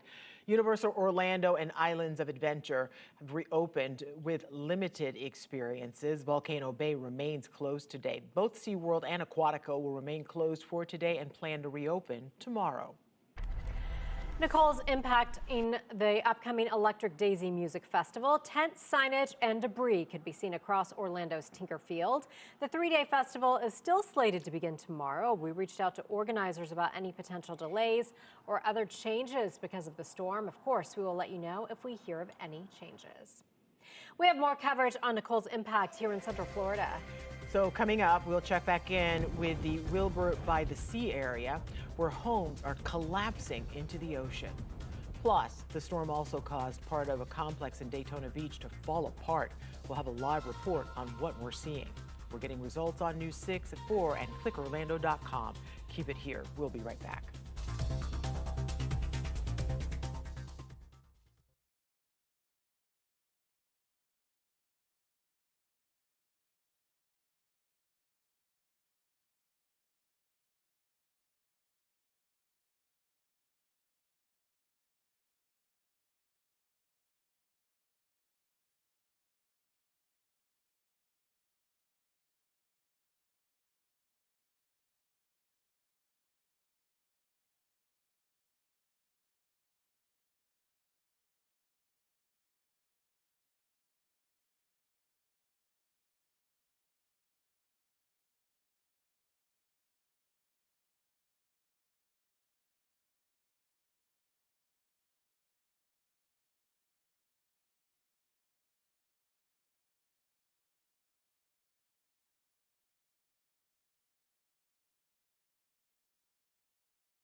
Live with clickorlando.com, this is News 6 at 4:30, getting results.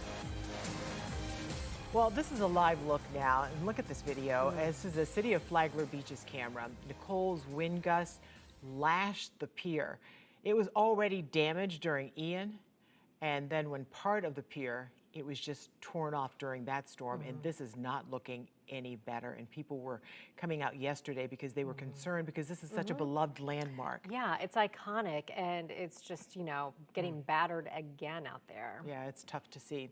Thank you so much for staying with us as we cover Nicole's local impacts. Let's get right to Chief Meteorologist Tom Sorrells with an update on what's happening right now.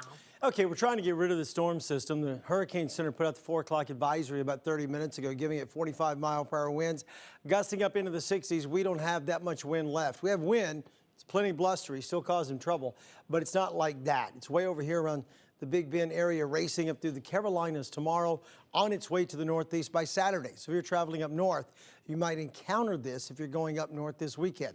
This is what it looks like right now on live weather radar. You see the rain coming down. It's mostly now in Alachua County. It's leaving Marion County. It's in the zone between Newberry, Gainesville. Here's Williston right in there, and here's Ocala. Here's Dunellen. You guys are drying out. Bellevue's drying out. It's still gray. Might be a little spritz of rain coming through for you. And there may be some scattered showers during the overnight and tomorrow as the wraparound from this comes up from the south. See how that's going. But for the most part, the hard core around the center of this thing is kind of done, and we're going the right way. Wind is still part of the issue, though. Come look at the wind speeds. Here we are. 29-mile-per-hour wind right now in Gainesville. In Ocala, we're holding in with a 14-mile-per-hour wind. 22 in Orlando, 19 in Kissimmee, 15 in Cocoa Beach, 20 in Daytona Beach, and 16 in Melbourne. It's so good to see those winds down that low. Wind gust, appropriately enough, they're still up there. 40-mile-per-hour wind gust in Gainesville is the leader of the pack. In Orlando in the last hour, 32-mile-per-hour wind gust. On any other day, that'd be a big wind gust, and we would be talking a whole lot about that. But on this day, it's good to see the gust be lower, way big lower than they were earlier last time I was on. Overnight low tide's going to be 71. I'll be back in a few minutes to pinpoint where we go from here through the weekend. We'll break it all down. See you in a few. Get weather on the go anytime with your smartphone. Download the free News 6 Pinpoint Weather app. We'll send alerts about your forecast, especially as Nicole moves out. Search WKMG in your app store. Right now, engineers are taking a look at the damaged homes that fell into the ocean in Wilbur by the Sea. This is drone video from Bridgepoint Global, and boy, is that incredible. 7 homes were destroyed during Nicole. News 6's Molly Reed joins us live from Volusia County with the latest. Molly, I feel like every time we see you, it just looks even worse than the last time.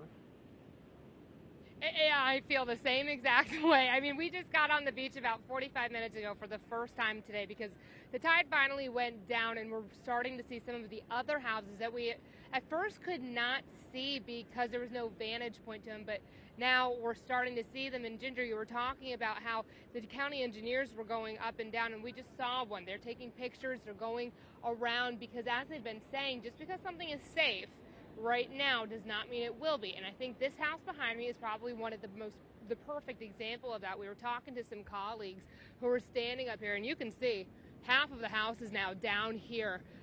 Sand is still sliding, so I'm going to stay a little further away from it. But they watched. This fell just about an hour and a half ago. So that's giving you an idea. The houses really started falling down here, we know, around like 8:15 this morning. So after the brunt of the storm had really gone through, but the storm surge and the high tides were still picking up, and they just started crumbling. We know about 7 properties here in Wilbur by the Sea have collapsed, and that number is going to keep growing. I mean, look at this house. You can see the roof is even not stable anymore, and you can see where the tide came in right here, hitting what was a dune. I think what's also interesting, I mean, look at this boardwalk here. So you can see the dune was coming out here, and that's how much it's washed away already. You know, since Nicole came through. Again, a lot of this was compromised after Hurricane Ian, but this just added insult to injury. Houses that were at risk now gone, and we were just hearing from the county just a couple hours ago. We do have some sound. I want to play for you real quick because I think it shows how dangerous it is to be in this area in any of these structures right now. This is not a quick process. We're doing the best we can to get folks over there right now.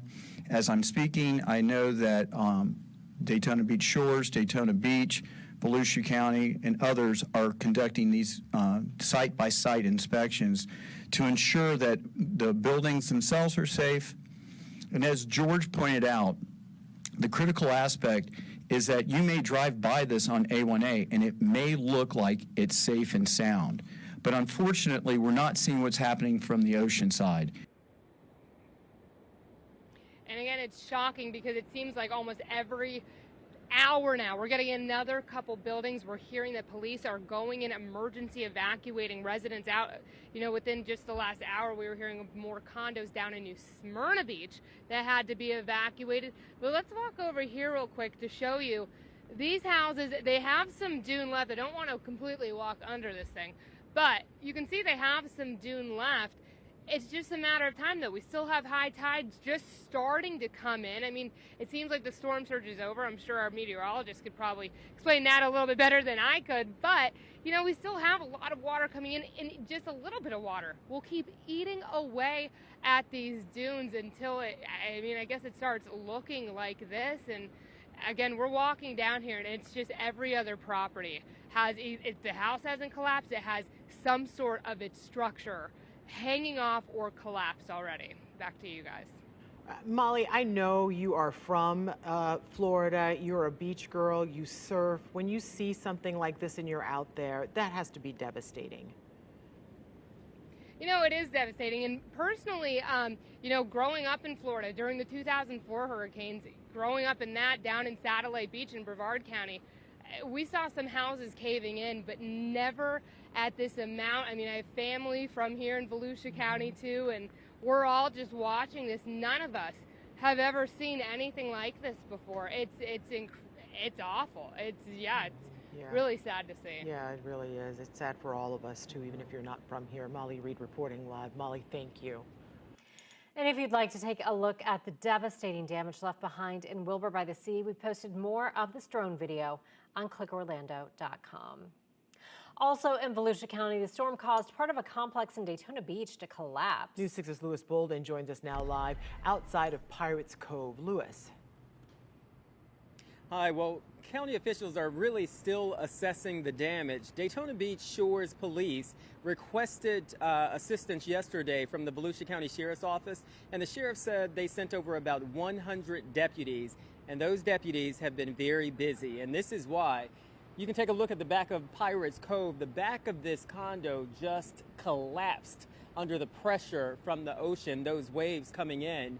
The sheriff was telling us that they needed so much assistance over here because this is one of 15 buildings that had to be evacuated. More than 600 people were evacuated, and the sheriff said it actually takes a lot of time. If you have an 18-story condo and you have to go to every floor, to every door to make sure that everyone is out, that takes a lot of time, takes a lot of manpower, it takes a lot of resources. Right now, there is a curfew for this area, beachside along A1A, and listen to why the sheriff says that curfew is in effect. I have 100 deputies in the area here along with Daytona Beach Shores. The bridges are closed, so don't anybody think they can come over here and take selfies. It's closed. Unless you're essential personnel or you live here, you're not getting on the peninsula. There's a 7 a.m. tomorrow morning, the curfew will be lifted for the peninsula. So if you come up here and you do get on, we're going to arrest you. We can't have it. And we're trying to get control of A1A. In the event that one of these structures comes down, we have to have a safe zone that when it falls, it's not falling on top of people. Listen, I got chills when I was interviewing the sheriff, and he said that just the notion of one of these buildings coming all the way down, but I can tell you they are preparing for it. A1A, there are no vehicles on A1A. The only vehicles you see are law enforcement vehicles. They are not allowing anyone over beachside, and for good reason. Pirates Cove, we just met a man who moved into this condo on Monday. He decided to ride out the storm with friends, and we saw him approaching the building. He went to the building and saw the sign on the door that says this building is uninhabitable. So he just learned that he can't come back home. So they did allow him to go upstairs. He grabbed a bag and just grabbed whatever he could. And I was with him when he got a telephone call from a friend saying that he could come and stay with him. But he had no idea any of this was going on. And just keep in mind, Again, this is one of 15 buildings, but they are still inspecting buildings, and there's a possibility they could find other buildings that are structurally unsound and people have to evacuate. So anybody living in these condos might need to be prepared. Just have a bag ready, because you never know if you're going to get that knock on the door saying you have to go from your home. Lisa and Ginger? Oh my Just goodness. having lived somewhere for 2 days, that is unreal. yeah. I cannot even imagine. That poor guy, my heart goes out to him. Yes. We'll have more coverage on Nicole and the damage we're seeing here. Coming up, we'll take a look at how it's threatening. Lewis just mentioned he didn't see any cars out on A1A, but how it's threatening A1A. You're watching News 6 at 4:30, Getting Results. We'll be right back. This portion of the news is sponsored by the new Epic Pepperoni Stuffed Crust Pizza, only at Papa John's.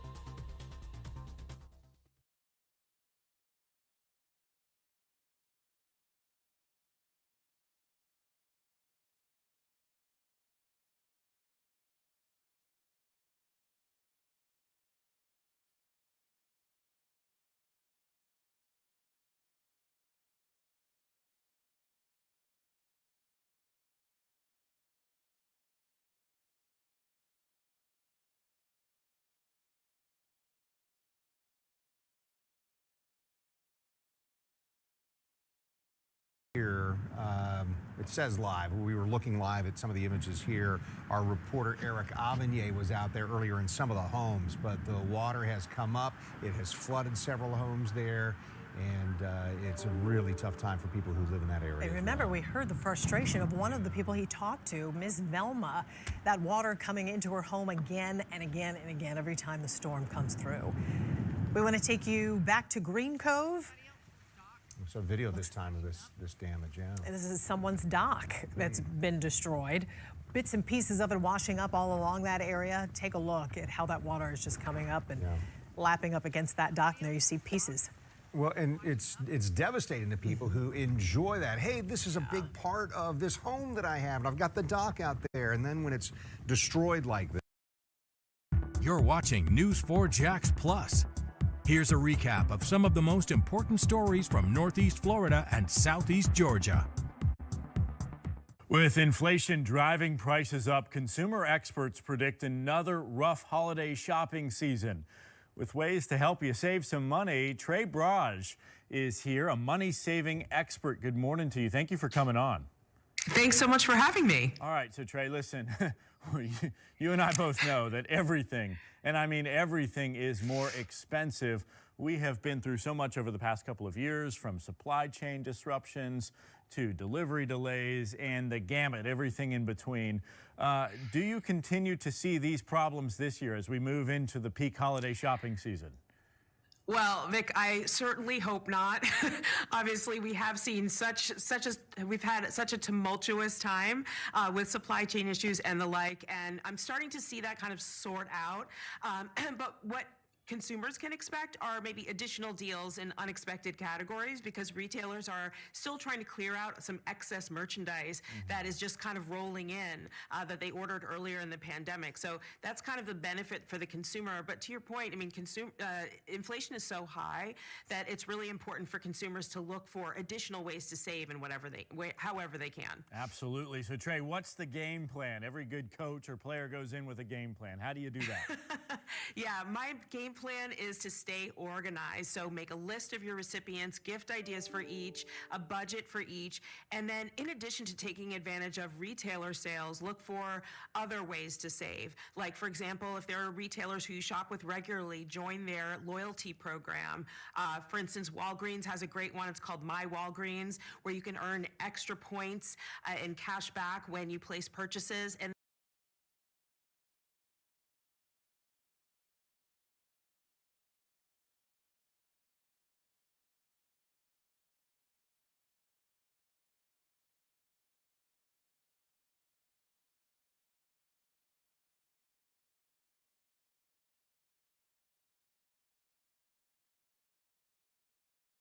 Of A1A and Sunny Beach Drive. This is the portion about half a mile to the south towards Daytona Beach. It's been closed off by deputies here. There's a lot of sand on the road on A1A, and if you can see right here on the edge, this is what the storm has caused this beach erosion right here, that it collapsed right into the sand. You see some people right here on the road right now taking pictures. The wind has died down a bit, but it's still the condition a little bit dangerous in the sense that, you know, with the wind, you just don't know if something's going to fly your way and possibly hit you. So that's really the main concern right now. The concern as well as that this beach erosion will continue, but the high tide is still in effect. As you can see, the waves are just continue to pound pretty heavily. We took video earlier today of what it looked like when we came out here around 11 o'clock. After 11 o'clock, we took some footage of just the damage and the erosion and the debris that caused this storm, Nicole, during the last few hours. But right now in Ormond Beach, there are no structures in fear of collapsing, so that's good news. It's not like what's going on right now in Daytona Beach, Daytona Shores. Of course, that situation is extremely dangerous at the moment, like we've been hearing from our colleague Lewis. Right now, we're kind of just standing by here, taking a look of what the condition is. Fortunately, it's not as bad. We have seen some power trucks come by and doing their assessment of what they need to repair in the upcoming days. Guys, back to you. Carolina, thank you. Let's take a live look outside now. This is our Launch Credit Union camera at Port Canaveral. We're starting to see a little bit of that blue sky breaking through as Nicole pushes away. But again, we're going to be dealing with impacts for weeks and months to come. Chief Meteorologist Tom Sorrells is here with the very latest. It's good to see that water behaving, isn't it? Yes. It really you is. harken back to the overnight hours, and Eric Von Enken was standing up by Lake Monroe in Sanford. Bash, bash, bash, versus that glass. We're turning around. We really are. It's just going to take some time to make everything happen the right way. It is moving away from us now. Here's that 4 o'clock advisory if you're just now tuning in. Wind speeds of 45 miles per hour, gusting 60. All that's way up there around the Big Bend area. Pressures at 990 millibars. And the storm system itself is racing on away from Florida, which is all good. Here's live weather radar right now. The activity does continue up around Alachua County. If you have interest up around the University of Florida, I have a little one there myself. You see the big rain is still coming down in Alachua County on and over to the campus there around Gainesville. But you get to Marion County, here's the county line, Micanopy right in here. It's lifting away. All is good. And here's the bottom line. More scattered showers could move in from the south. These are all light stuff. See the feeder bands coming in here? Really, really light rain trying to come in the south side of the viewing area here around Palm Bay, Satellite Beach. This is nothing compared to the nastiness we went through earlier today, but this is all still tied to it. It's the bottom side feeding back in from Sebring all the way to Yeehaw Junction and over here where it made landfall this morning south of Vero down around the Hutchinson Islands area. Down here, it is still raining on the bottom side of the storm, still coming right on down there. So they're not done with the rain either, although as far as big totals, yeah, we kind of are. Now, let's talk about the wind. Wind speed and direction dictating everything now. Winds are still coming into Orlando from the south at 22 miles per hour, a 23 mile per hour wind in Leesburg, 14 Ocala, and 16 in Melbourne. What about the wind gust? There's your big one. 40 mile per hour wind gust in Gainesville. That's a tropical storm strength wind gust. 35 mile per hour wind gust Leesburg, 32 in Orlando, 29 Cocoa Beach, and a 24 mile per hour wind gust down there in Melbourne. Overnight lows tonight are all tumbling into the 60s, 70 degrees in Leesburg, 71 in Orlando. You get to the north, those 60s from Ocala to the villages to Palm Coast at 70. The official overnight low tide in the city beautiful is 71. It's going to be breezy. Wind is from the southeast, 15 to 25 miles per hour, gusting a little higher. It's not going to be a total rough night, and things will continue to calm on down as the overnight wears on. Here is tomorrow. Your forecast is sponsored by Rooms to Go. All right, it's going to be a totally different day. It'll still be a little breezy out, and with all the flow chasing the storm as it races up to the north, we could still eke out a slight chance of a shower. By 2 p.m. tomorrow, we're back to 82, 81 by 4. By 6 p.m., 77. Wait until you see this extended forecast. Come look. Overnight low, well, I'm going to do one more day planner. Didn't mean to leave that one in. 81 degrees by noon, slight chance of rain through the day. Here is the week ahead. Overnight low tonight 71, high tomorrow 83. It is Veterans Day tomorrow. Kind of lost sight of that because we're getting all beat up by the storm, but try to remember, if you know a veteran, thank them for their service. 83 degrees on Saturday, Sunday 78, Monday 79, then on Tuesday 83, Wednesday 79. So look at that good run of cooler weather that is coming our way once this front finally gets here. Boy, that looks nice. Tom, thank you. With Nicole hitting Brevard County, many are wondering about NASA's mega moon rocket still on the launch pad. It is set to take off next week for an uncrewed launch. We take questions about Nicole's impact straight to CBS News' space expert.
Ahead of Nicole's arrival, NASA made the decision to keep its massive moon rocket on the launch pad at Kennedy Space Center, saying moving it would have been too risky. Now it appears it was the right move. The agency just gave an update saying during initial inspections, teams did not see any serious damage on the rocket or its hardware.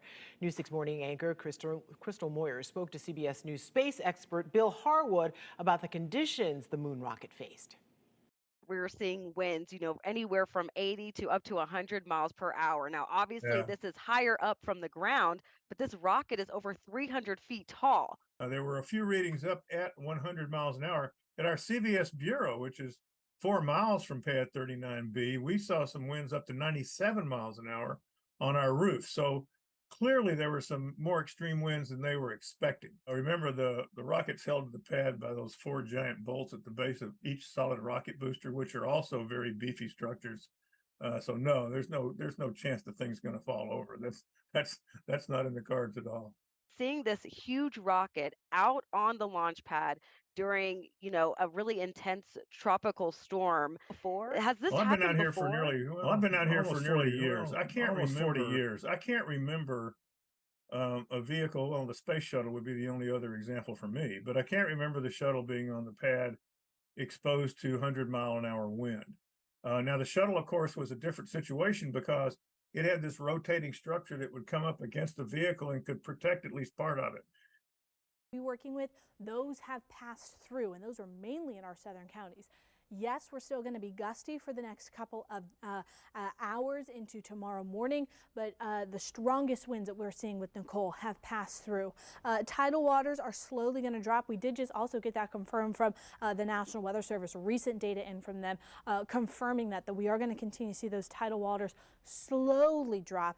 And then isolated severe threat 4 a.m. to 4 p.m. on Friday. Remember that second round of storms that we're expecting to come through from Tropical Storm Nicole that we are continuing to track. So here's what we're looking like on Futurecast. We're going to walk through it hour by hour here. Timestamp right above my head. Let's talk about round 2. So tonight, scattered showers here and there. And then as we get into the day on Friday, 6 a.m., if you're going back to work, it's going to be a rough commute on Friday morning. We've got rainfall, we've got winds. We'll probably see a good amount of water pooling up on those roadways. If you can work from home, if you can maybe just take the day off Friday, that's going to be your best bet because round 2 comes through between about 4 a.m., 6 a.m. That's when we're seeing widespread showers, isolated pockets of heavy rainfall across the First Coast. By about lunchtime, our far western counties will start to see some minor clearing.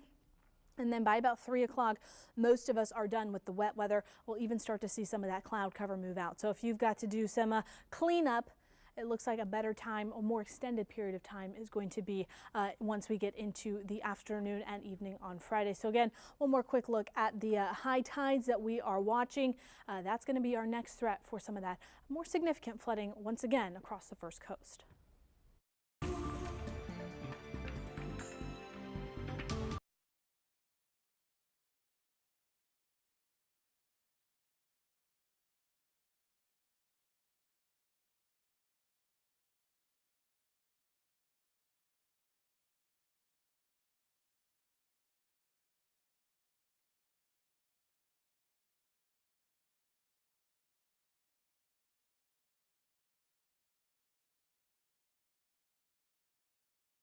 Acts big and small. Sign the pledge on PositivelyJax.com.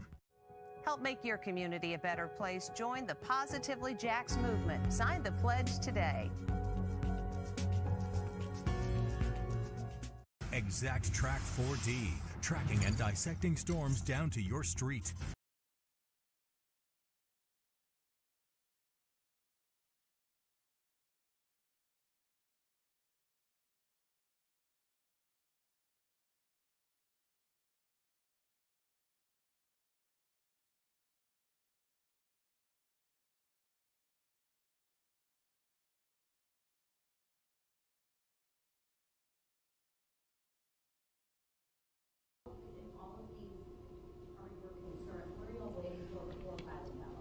Well, at this point, we're waiting for them to actually finish the election process.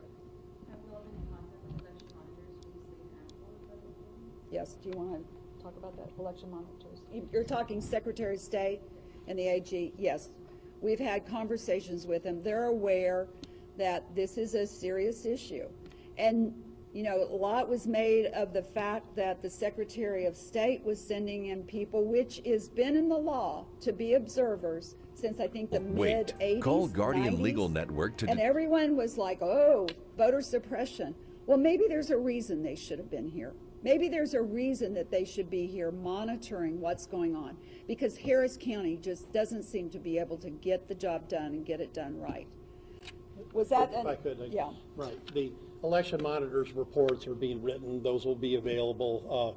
I already know that the Secretary of State's office will give those out if people request when they're finished. Yes, fortunately, the state of Texas had election monitors here and in other major counties, like they do every election, and whether and any help to watch for election irregularities or best practice issues is always welcome, because really all this is sunshine and transparency. That's all this is. But without it, the storm we have more questions than we have answers. Jen? I didn't know that I was expected. Continue to show you the flooding that Nicole has caused to the day.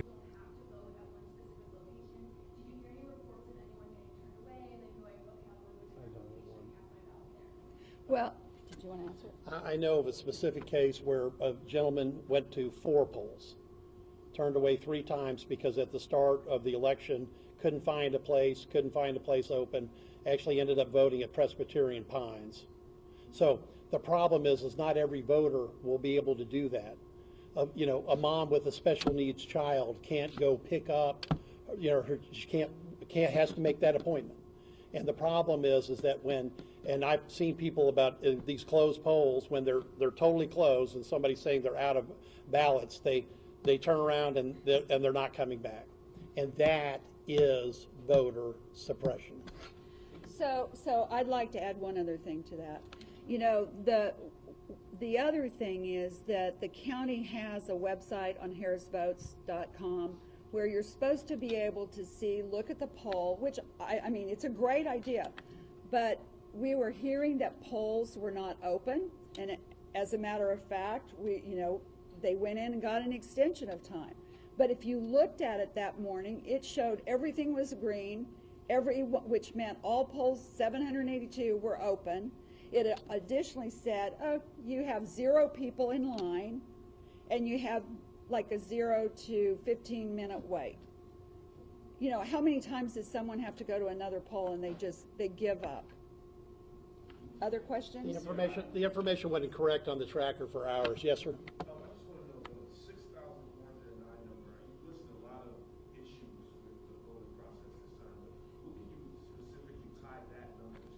Okay, that's the reconciliation report, and it's the sum of, it's actually a subtraction equation that starts with voters. Then it segregates out provisional ballots and mail ballots that are being worked on, and then it subtracts the amount of ballots. And when it's negative, it means there's 6,409 more ballots than voters. All right, so the Harris County Republican Party visibly upset there. They say there were a number of issues on Election Day, including a shortage of paper ballots and delayed openings, which resulted in a number of people not being able to cast their ballots. And now they plan to take legal action because of those issues and because of the election administrator's failure to properly manage Election Day. We're going to take a short break. We'll have more top stories after this.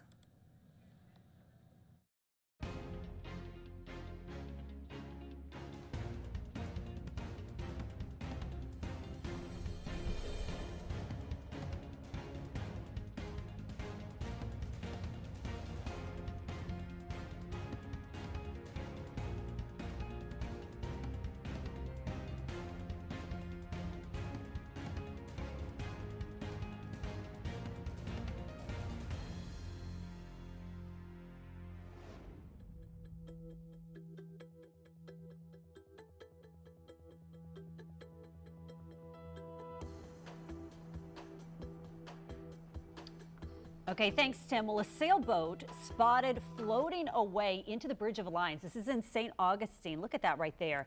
The same thing happened to a different boat when Ian moved through the area about a month and a half ago. We were able to track down the owner of the boat damaged in today's storm. I had anchors down with adequate chain and scope, and it still snapped loose. How frustrating is it to see your boat up against a bridge like that? Honestly, the part that's shattering is how much time and money and effort I put into that thing. You know, I spent like at least a year and a half just getting that thing cleaned up, livable, and then I moved on to that boat, and you know, I'd been living on that thing for at least, you know, a year now, and you know, I left the boat to try and fix my engines, and then all of a sudden this storm came through, and here we are. You know, there's no coming back from that. I mean, it's the roof is caved in, fiberglass done, mast snapped. I mean, you know, I guess just the best I can do is try and rectify the situation. He says some of his fellow sailors have started a fundraiser to try and help him pay for the repairs. And St. Johns County leaders actually finished up a press conference about a little less than 2 hours ago, around 3:30. They gave us an update on the storm's impact in the area. They say crews are working on fixing that 6-mile stretch of A1A. We've been talking about that area that has basically become impassable. Right now with crews on site, they're removing those large chunks of asphalt, replacing it with other riprap and other areas that will be able to handle some of this wave action over the course of the next tidal event, in anticipation of further repairs tomorrow and the next day. And remember that stretch of A1A, that's from the Guana River Road to Carbica Road. Also in St. Johns County, the Bridge of Lions is still closed, and county leaders say it will still be a few more hours until all of that can reopen. We've seen a lot of coastal erosion as a result of Nicole, and we want to continue our team coverage now with Taylor Levesque, who is live tonight in Volano Beach. Taylor, what is it like out there tonight where you are? Yeah, we're still standing here on A1A. We've been out here for the last few hours. A lot of action in the last 20 minutes. I'm going to move out of the way. We've seen about a half a dozen trucks come through here with material. If you see those yellow trucks right down the street here, they've been coming in full of material like rocks and pieces of asphalt to help repair this road. We can't really see much because of all the cars, but the area we were able to see, it looks they've in the road and made it a little easier for at least emergency personnel and workers to pass through. Now this is near Carbaca Road is where they're doing the majority of the road repairs today. Officials tell us that because of the storm surge that happened earlier today that washed up on the road, it caused 90% of the road on A1A to collapse.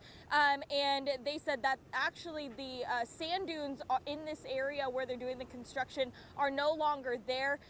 In the area that we're standing in now, sand dunes are still intact, but you can see that the water from the ocean came very far up it. Now, if you live in the Volano Beach area, Coastal Highway in St. Francis and Mary Usina Bridge is still blocked off.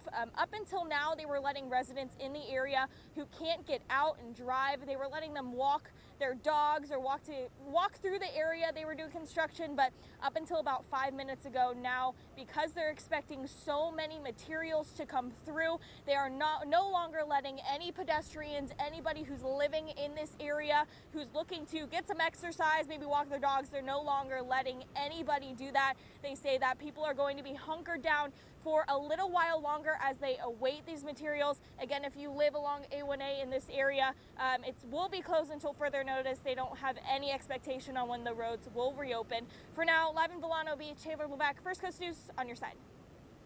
Work to be done there. Taylor, thanks so much. We want to go now to Alden German. He's over in the Matanzas area, and Alden has been giving us a great perspective, just kind of showing us the dunes and the impacts that's happening there in the Matanzas region. Yeah, that's right. I spoke to a local resident earlier who gave me much better perspective of how significant the dune erosion down here at the Matanzas Beach has been. So where I'm standing right now, kind of right here along this little driveway retaining wall, he said that dune actually came all the way out to here, and you had to walk out and around in order to get past where I'm currently standing. So that's a good 30 feet of dune that was eroded away from the peak of the waves. He also said at its peak, The waves were crashing up towards the top of the dune. You had foam that was spilling out over the top of it as well. So there's been a significant amount of loss out here. And he's lived out here since the 80s, he told me. Hasn't really seen erosion quite like what's been seen here since about Hurricane Irma, and now twice in 1 year from Ian and now again from Nicole. He says very unusual, not something that they had ever experienced here. We're also noticing the wind starting to pick up a little bit more. Might be seeing a little bit of shower activity up the coast just a bit, and the waves are continuing to inch a little bit closer in, moving a little bit further inshore as well. High tide here occurs just before 10 o'clock around the St. Augustine area, around 9:50 p.m. So we'll have to see if the high tide and those continuing wind gusts have any further impact out here. But for right now, still have people walking up and down the beaches, walking their dogs, so they're enjoying the weather for what it is. But just as a reminder, there's a very, very high rip current risk, so please don't try to go out into the water. Live down here from Fort Matanzas Beach, Alden German, First Coast News. All right, Alden, thank you so much. And we have more team coverage as we continue to track Nicole coming up after a quick break.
I want to show you some video here in Georgia, feeling the impacts of Nicole there. Flooding in Tybee Island led to Highway 80 closing. This is the only way on and off that island. This video sent to us earlier. We want to check in now with Brianna Ray Turner. She's been checking out the Brunswick area, St. Simons Island area, all those parts over in southeast Georgia. Brianna joins us now live, and you're in Brunswick right now, right, Brianna? Yep, that is correct. I'm in Brunswick right now. I was just in St. Simons earlier. I mean, this 1 minute I see the sun pop out, then I see it's cloudy, and now it's windy all over again. So this weather has been switching up on me all day today out here. But I am near the Torres Causeway. This morning around 11 o'clock it closed due to flooding, and it reopened around noon. I'm here right now. It's not closed. Traffic is still going on. Like I said, it's windy. You can see the traffic lights flying. It's super windy out here. But just to give you guys, just to let you know, next high tide will be at 9:30. So if you need to get to Brunswick, if you need to get to St. Simons Island, get to your destination before sunset. I'm here live in Brunswick. Brianna Ray Turner, First Coast News on your side. Thanks so much. We want to go to Brandon Schaff now. He's joining us from Riverside. Brandon, where are you exactly right now? I know we were talking about sending you. It looks like you're over at Memorial Park right now. What are you seeing? Yeah, good evening, guys. So we're actually right here next to the St. Johns River. We took a little detour. We're actually not too far away from where our last live shot was, because we were told by a lot of the residents that live in this area that this is really one of the best areas to view exactly what's going on. I mean, just look at how high these waves are and how much force is coming up. It's no wonder that we saw so much flooding just a couple streets over. Where we are right now is at the end of Riviera Parkway, which is right here by all of these apartments, which some of the residents say, well, they really were experiencing the same flooding that a lot of the people who live just a little bit further down are currently going through right now. The street that's right over here, if we could take a look at this street right here, all of this was underwater earlier this afternoon. Right now, that water has receded back into the river, but it is certainly coming with a lot of force. It knocked down these benches. You can see that right there. I would imagine that all of this was probably completely underwater really not that long ago. But for now, right here in Riverside, you know, we'll still continue to give you some updates. We're going to stay in this area, and we're going to go find another spot to give you some more coverage later on. But for now, here in Riverside, Brandon Schaff, First Coast News, on your side. All right, Brandon, thank you. Well, Jacksonville city leaders gave an update on the conditions in the city this afternoon. Mayor Lenny Curry saying that despite water levels rising with the tide earlier, he did not see issuing any mandatory or voluntary evacuations. But if you see the water getting high, get out. This is something we're going to be following as at high tide, and then it will recede during low tide. I mean, I think that people ought to use common sense right now. Again, if you know you're in these areas, the zones I mentioned, A and B, if you've seen flooding in previous storms, you ought to consider moving if you can. I think that would be common sense and wise. All right, so we want to head out now to Zach Wilcox. He is joining us live from Atlantic Beach.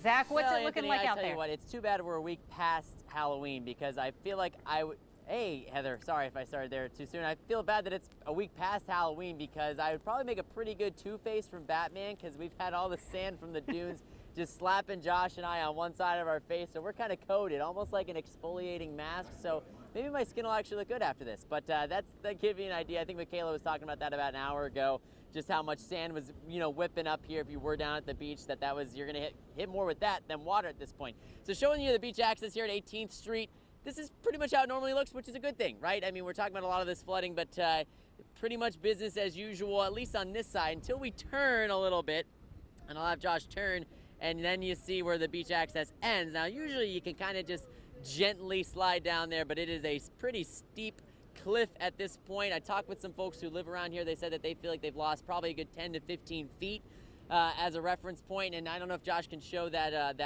that private access. You can see where the sand's sort of just sitting on the very top of that railing. That's about as high as the water got up at high tide. So that gives you an idea of where we were and where we've gone to. I was talking with one person who mentioned that they have somebody on the Elation cruise with Carnival. Of course, that sails out of Jacksonville down to the Bahamas, and they're getting an extra day. So they got a kind of a lucky break, although I don't know, maybe not the best time to be on a cruise, but they got an extra day out of it. So because the port's closed right now, so they can't get in, so the cruise is still out there.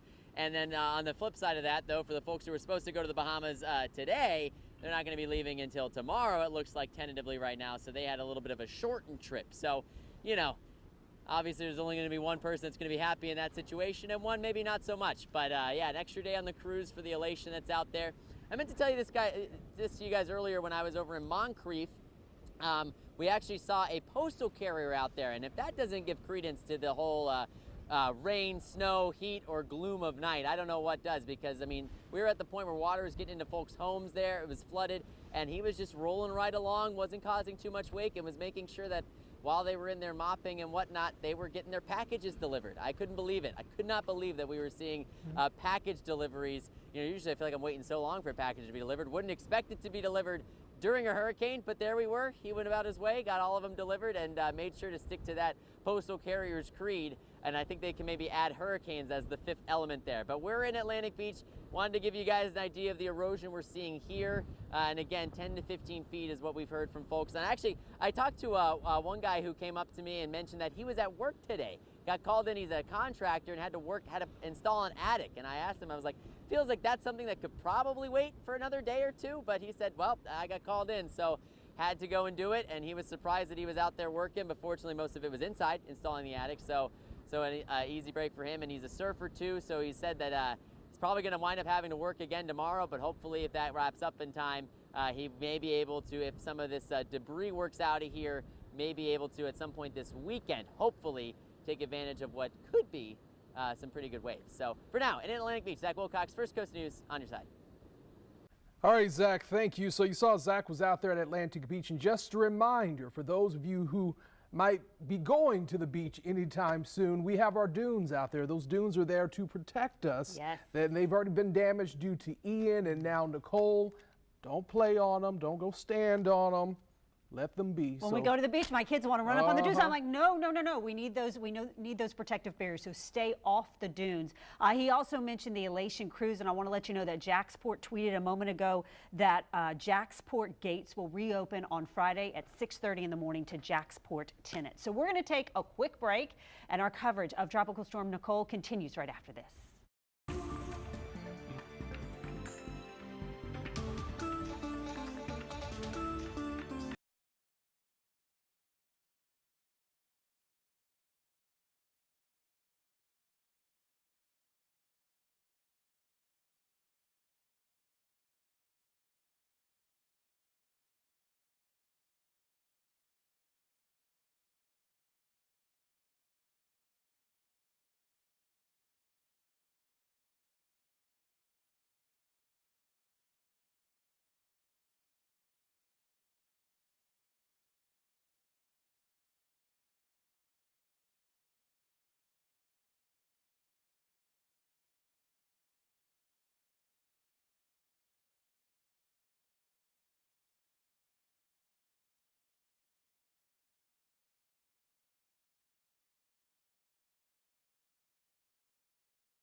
Well, welcome back. Coastal erosion, flooding, a common sight today across the First Coast. And we want to go to St. Augustine now. Our Jessica Clark has been down there giving us an excellent perspective of everything that they're facing with Nicole. Jessica, where are you right now?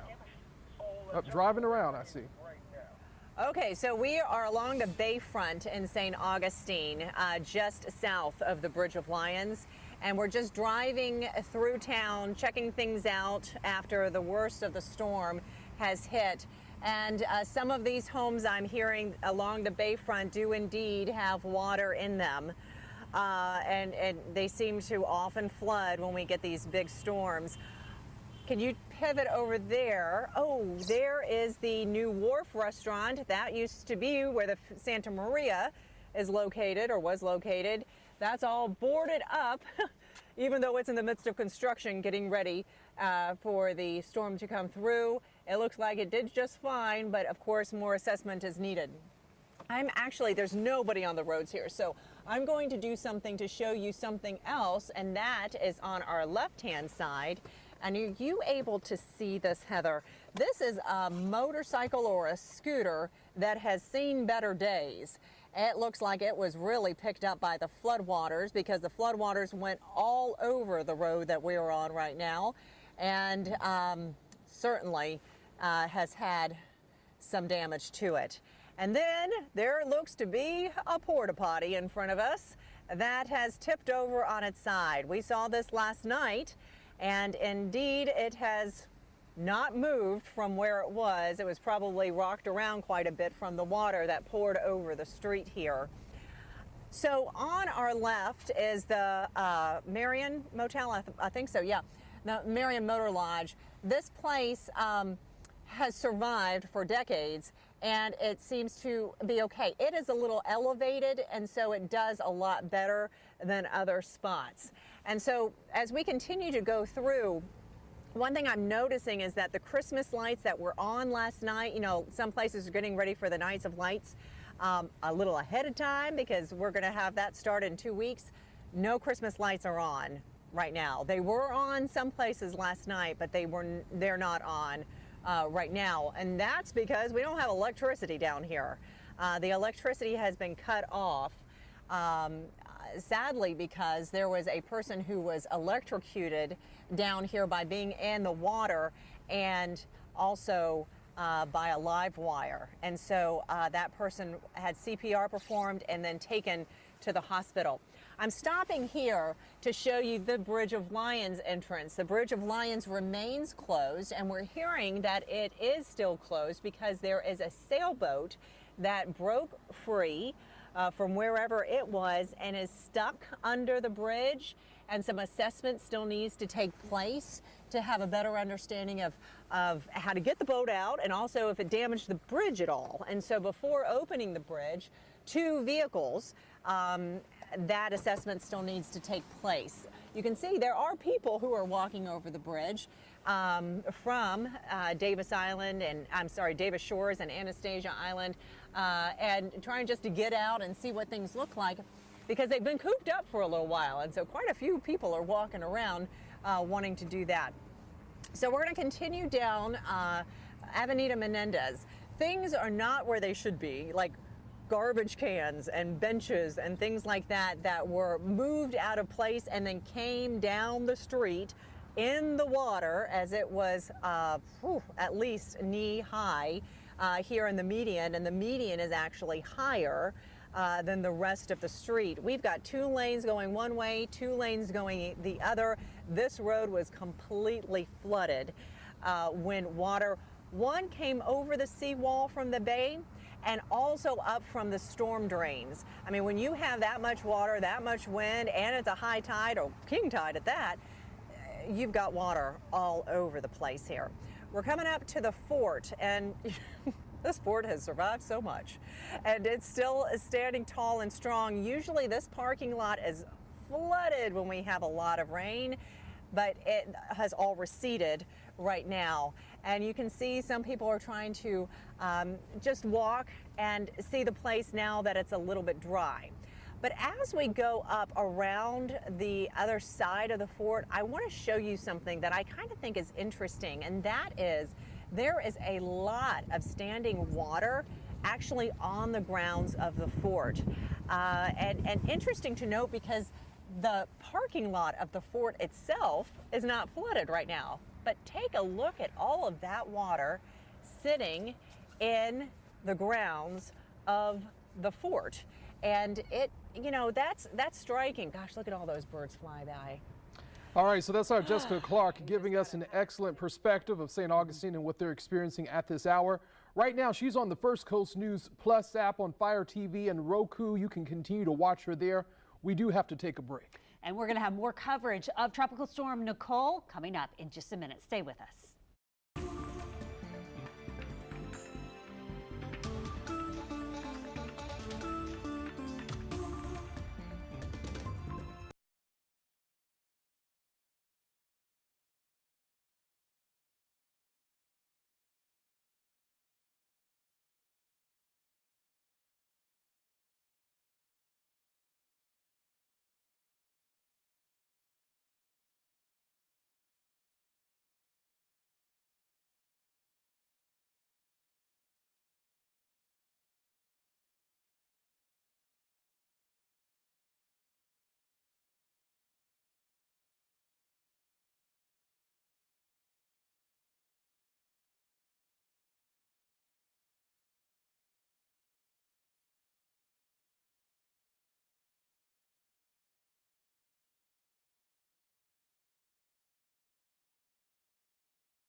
Mike, is it on? Yeah, Mike, 1, 2, 3, 4, 5.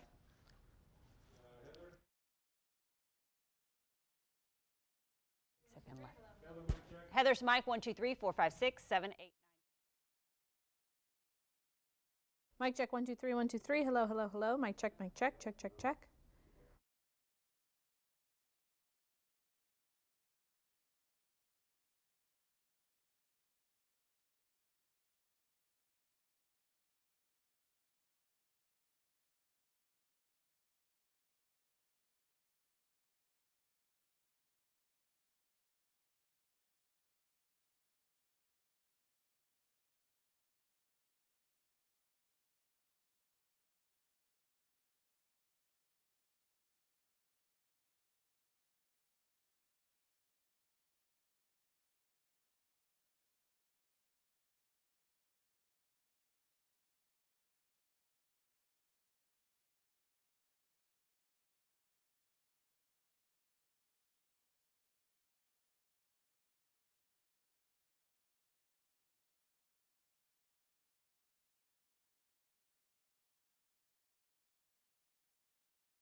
And welcome back to our coverage of Nicole.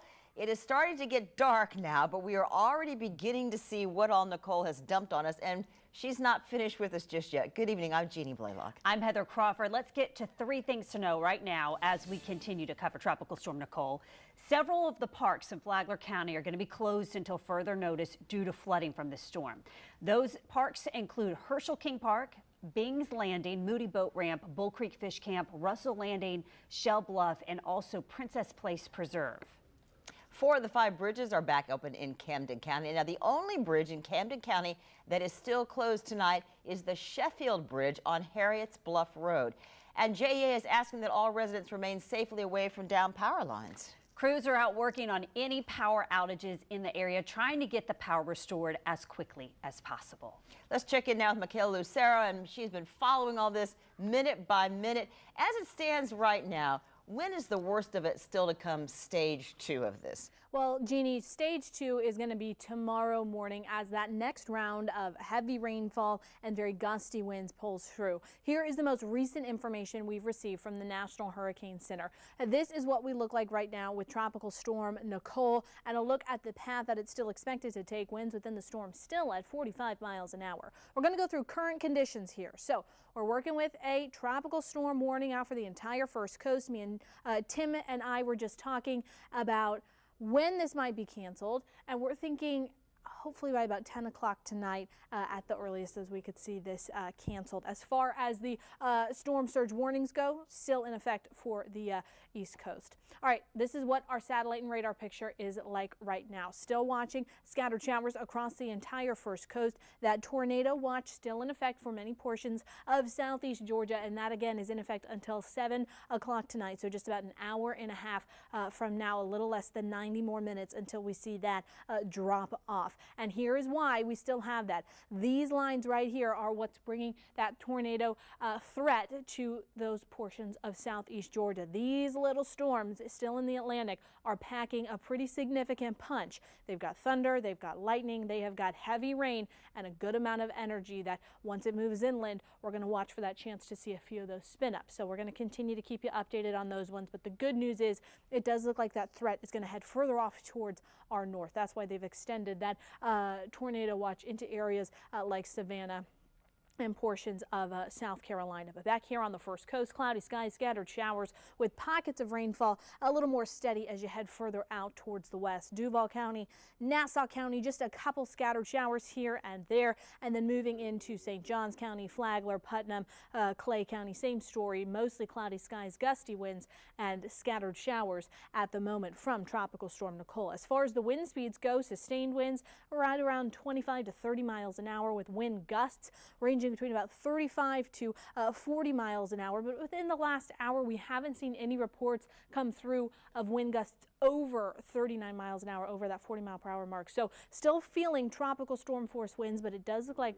we're starting to see those recede a little bit. All right, we're going to walk you through this hour by hour with the most recent information we've received. Timestamp right above my head right here. Scattered showers still expected tonight, not going to be widespread. Getting into Friday morning though, this is midnight. We're getting a little bit of a break. If you have a small fix you need to do to your house, you can do it tonight. However, round 2 comes through right around 6 a.m. Widespread showers across the first coast, pockets of heavy rainfall. If you are out on the roadways early tomorrow morning, it's going to be a mess. By the afternoon, we do start to see some clearing, and we'll even get some sunshine in the forecast after that. High tides, the next ones you need to be watching. We do have this graphic on our website and our app, so if you need a little bit more of a detailed look at it, head over there to get a look at that. All right, I know that's a lot of information I just threw at you, so let's just take a breath. Let me give you our one-word weather. Tonight, it's going to be gusty. Tomorrow morning, showers across the region. And into the afternoon, we're going to be seeing the skies starting to clear out. For the word clearing. Yep, I like me clearing. too. Thank you so much. I was just checking the JEA website. Right now, 3,000 customers are without power. At one point, they said since last night, they have restored 73,000 customers with power. So Wow. looking much better Good right job. now. And I'm looking at the map, too, near the beaches. I don't see any power outages right now. Yeah, so let's go out to the beaches. Anastasia Bolton continues our live team coverage from Jacksonville Beach. How is it out there right now, Anastasia?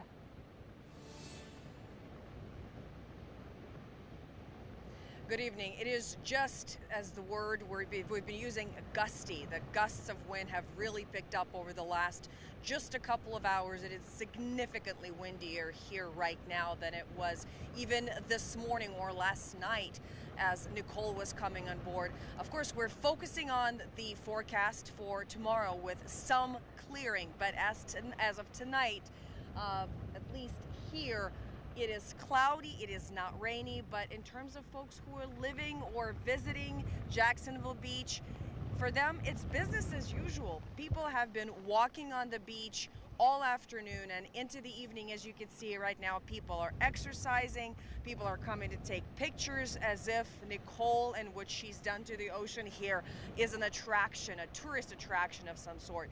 We also all day on First Coast News have been talking about the sand dunes and the erosion. So let me show you what it looks like here on Jacksonville Beach. I am 5'9", so look how significantly taller this erosion is.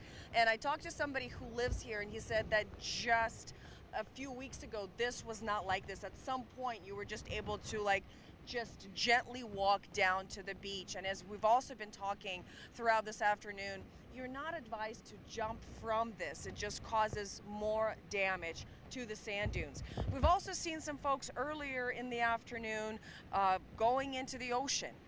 Again, just a word of caution, it is not safe to go into the ocean when it's like this. Just wait till Nicole passes, and the ocean is going to be back at your disposal.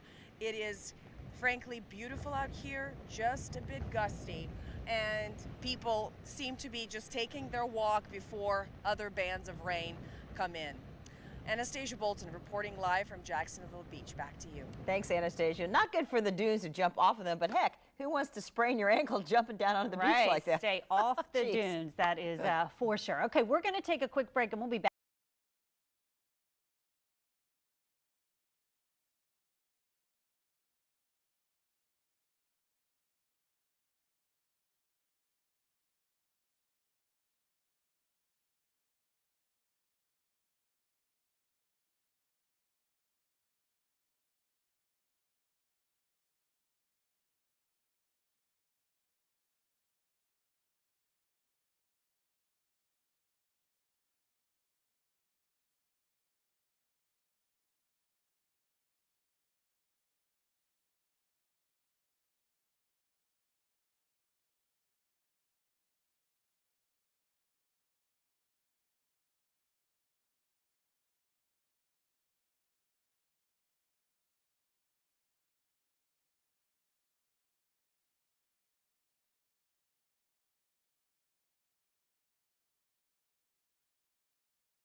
including important air defense contributions like missiles for Hawk air defense systems, as well as 4 U.S. Avenger air defense systems.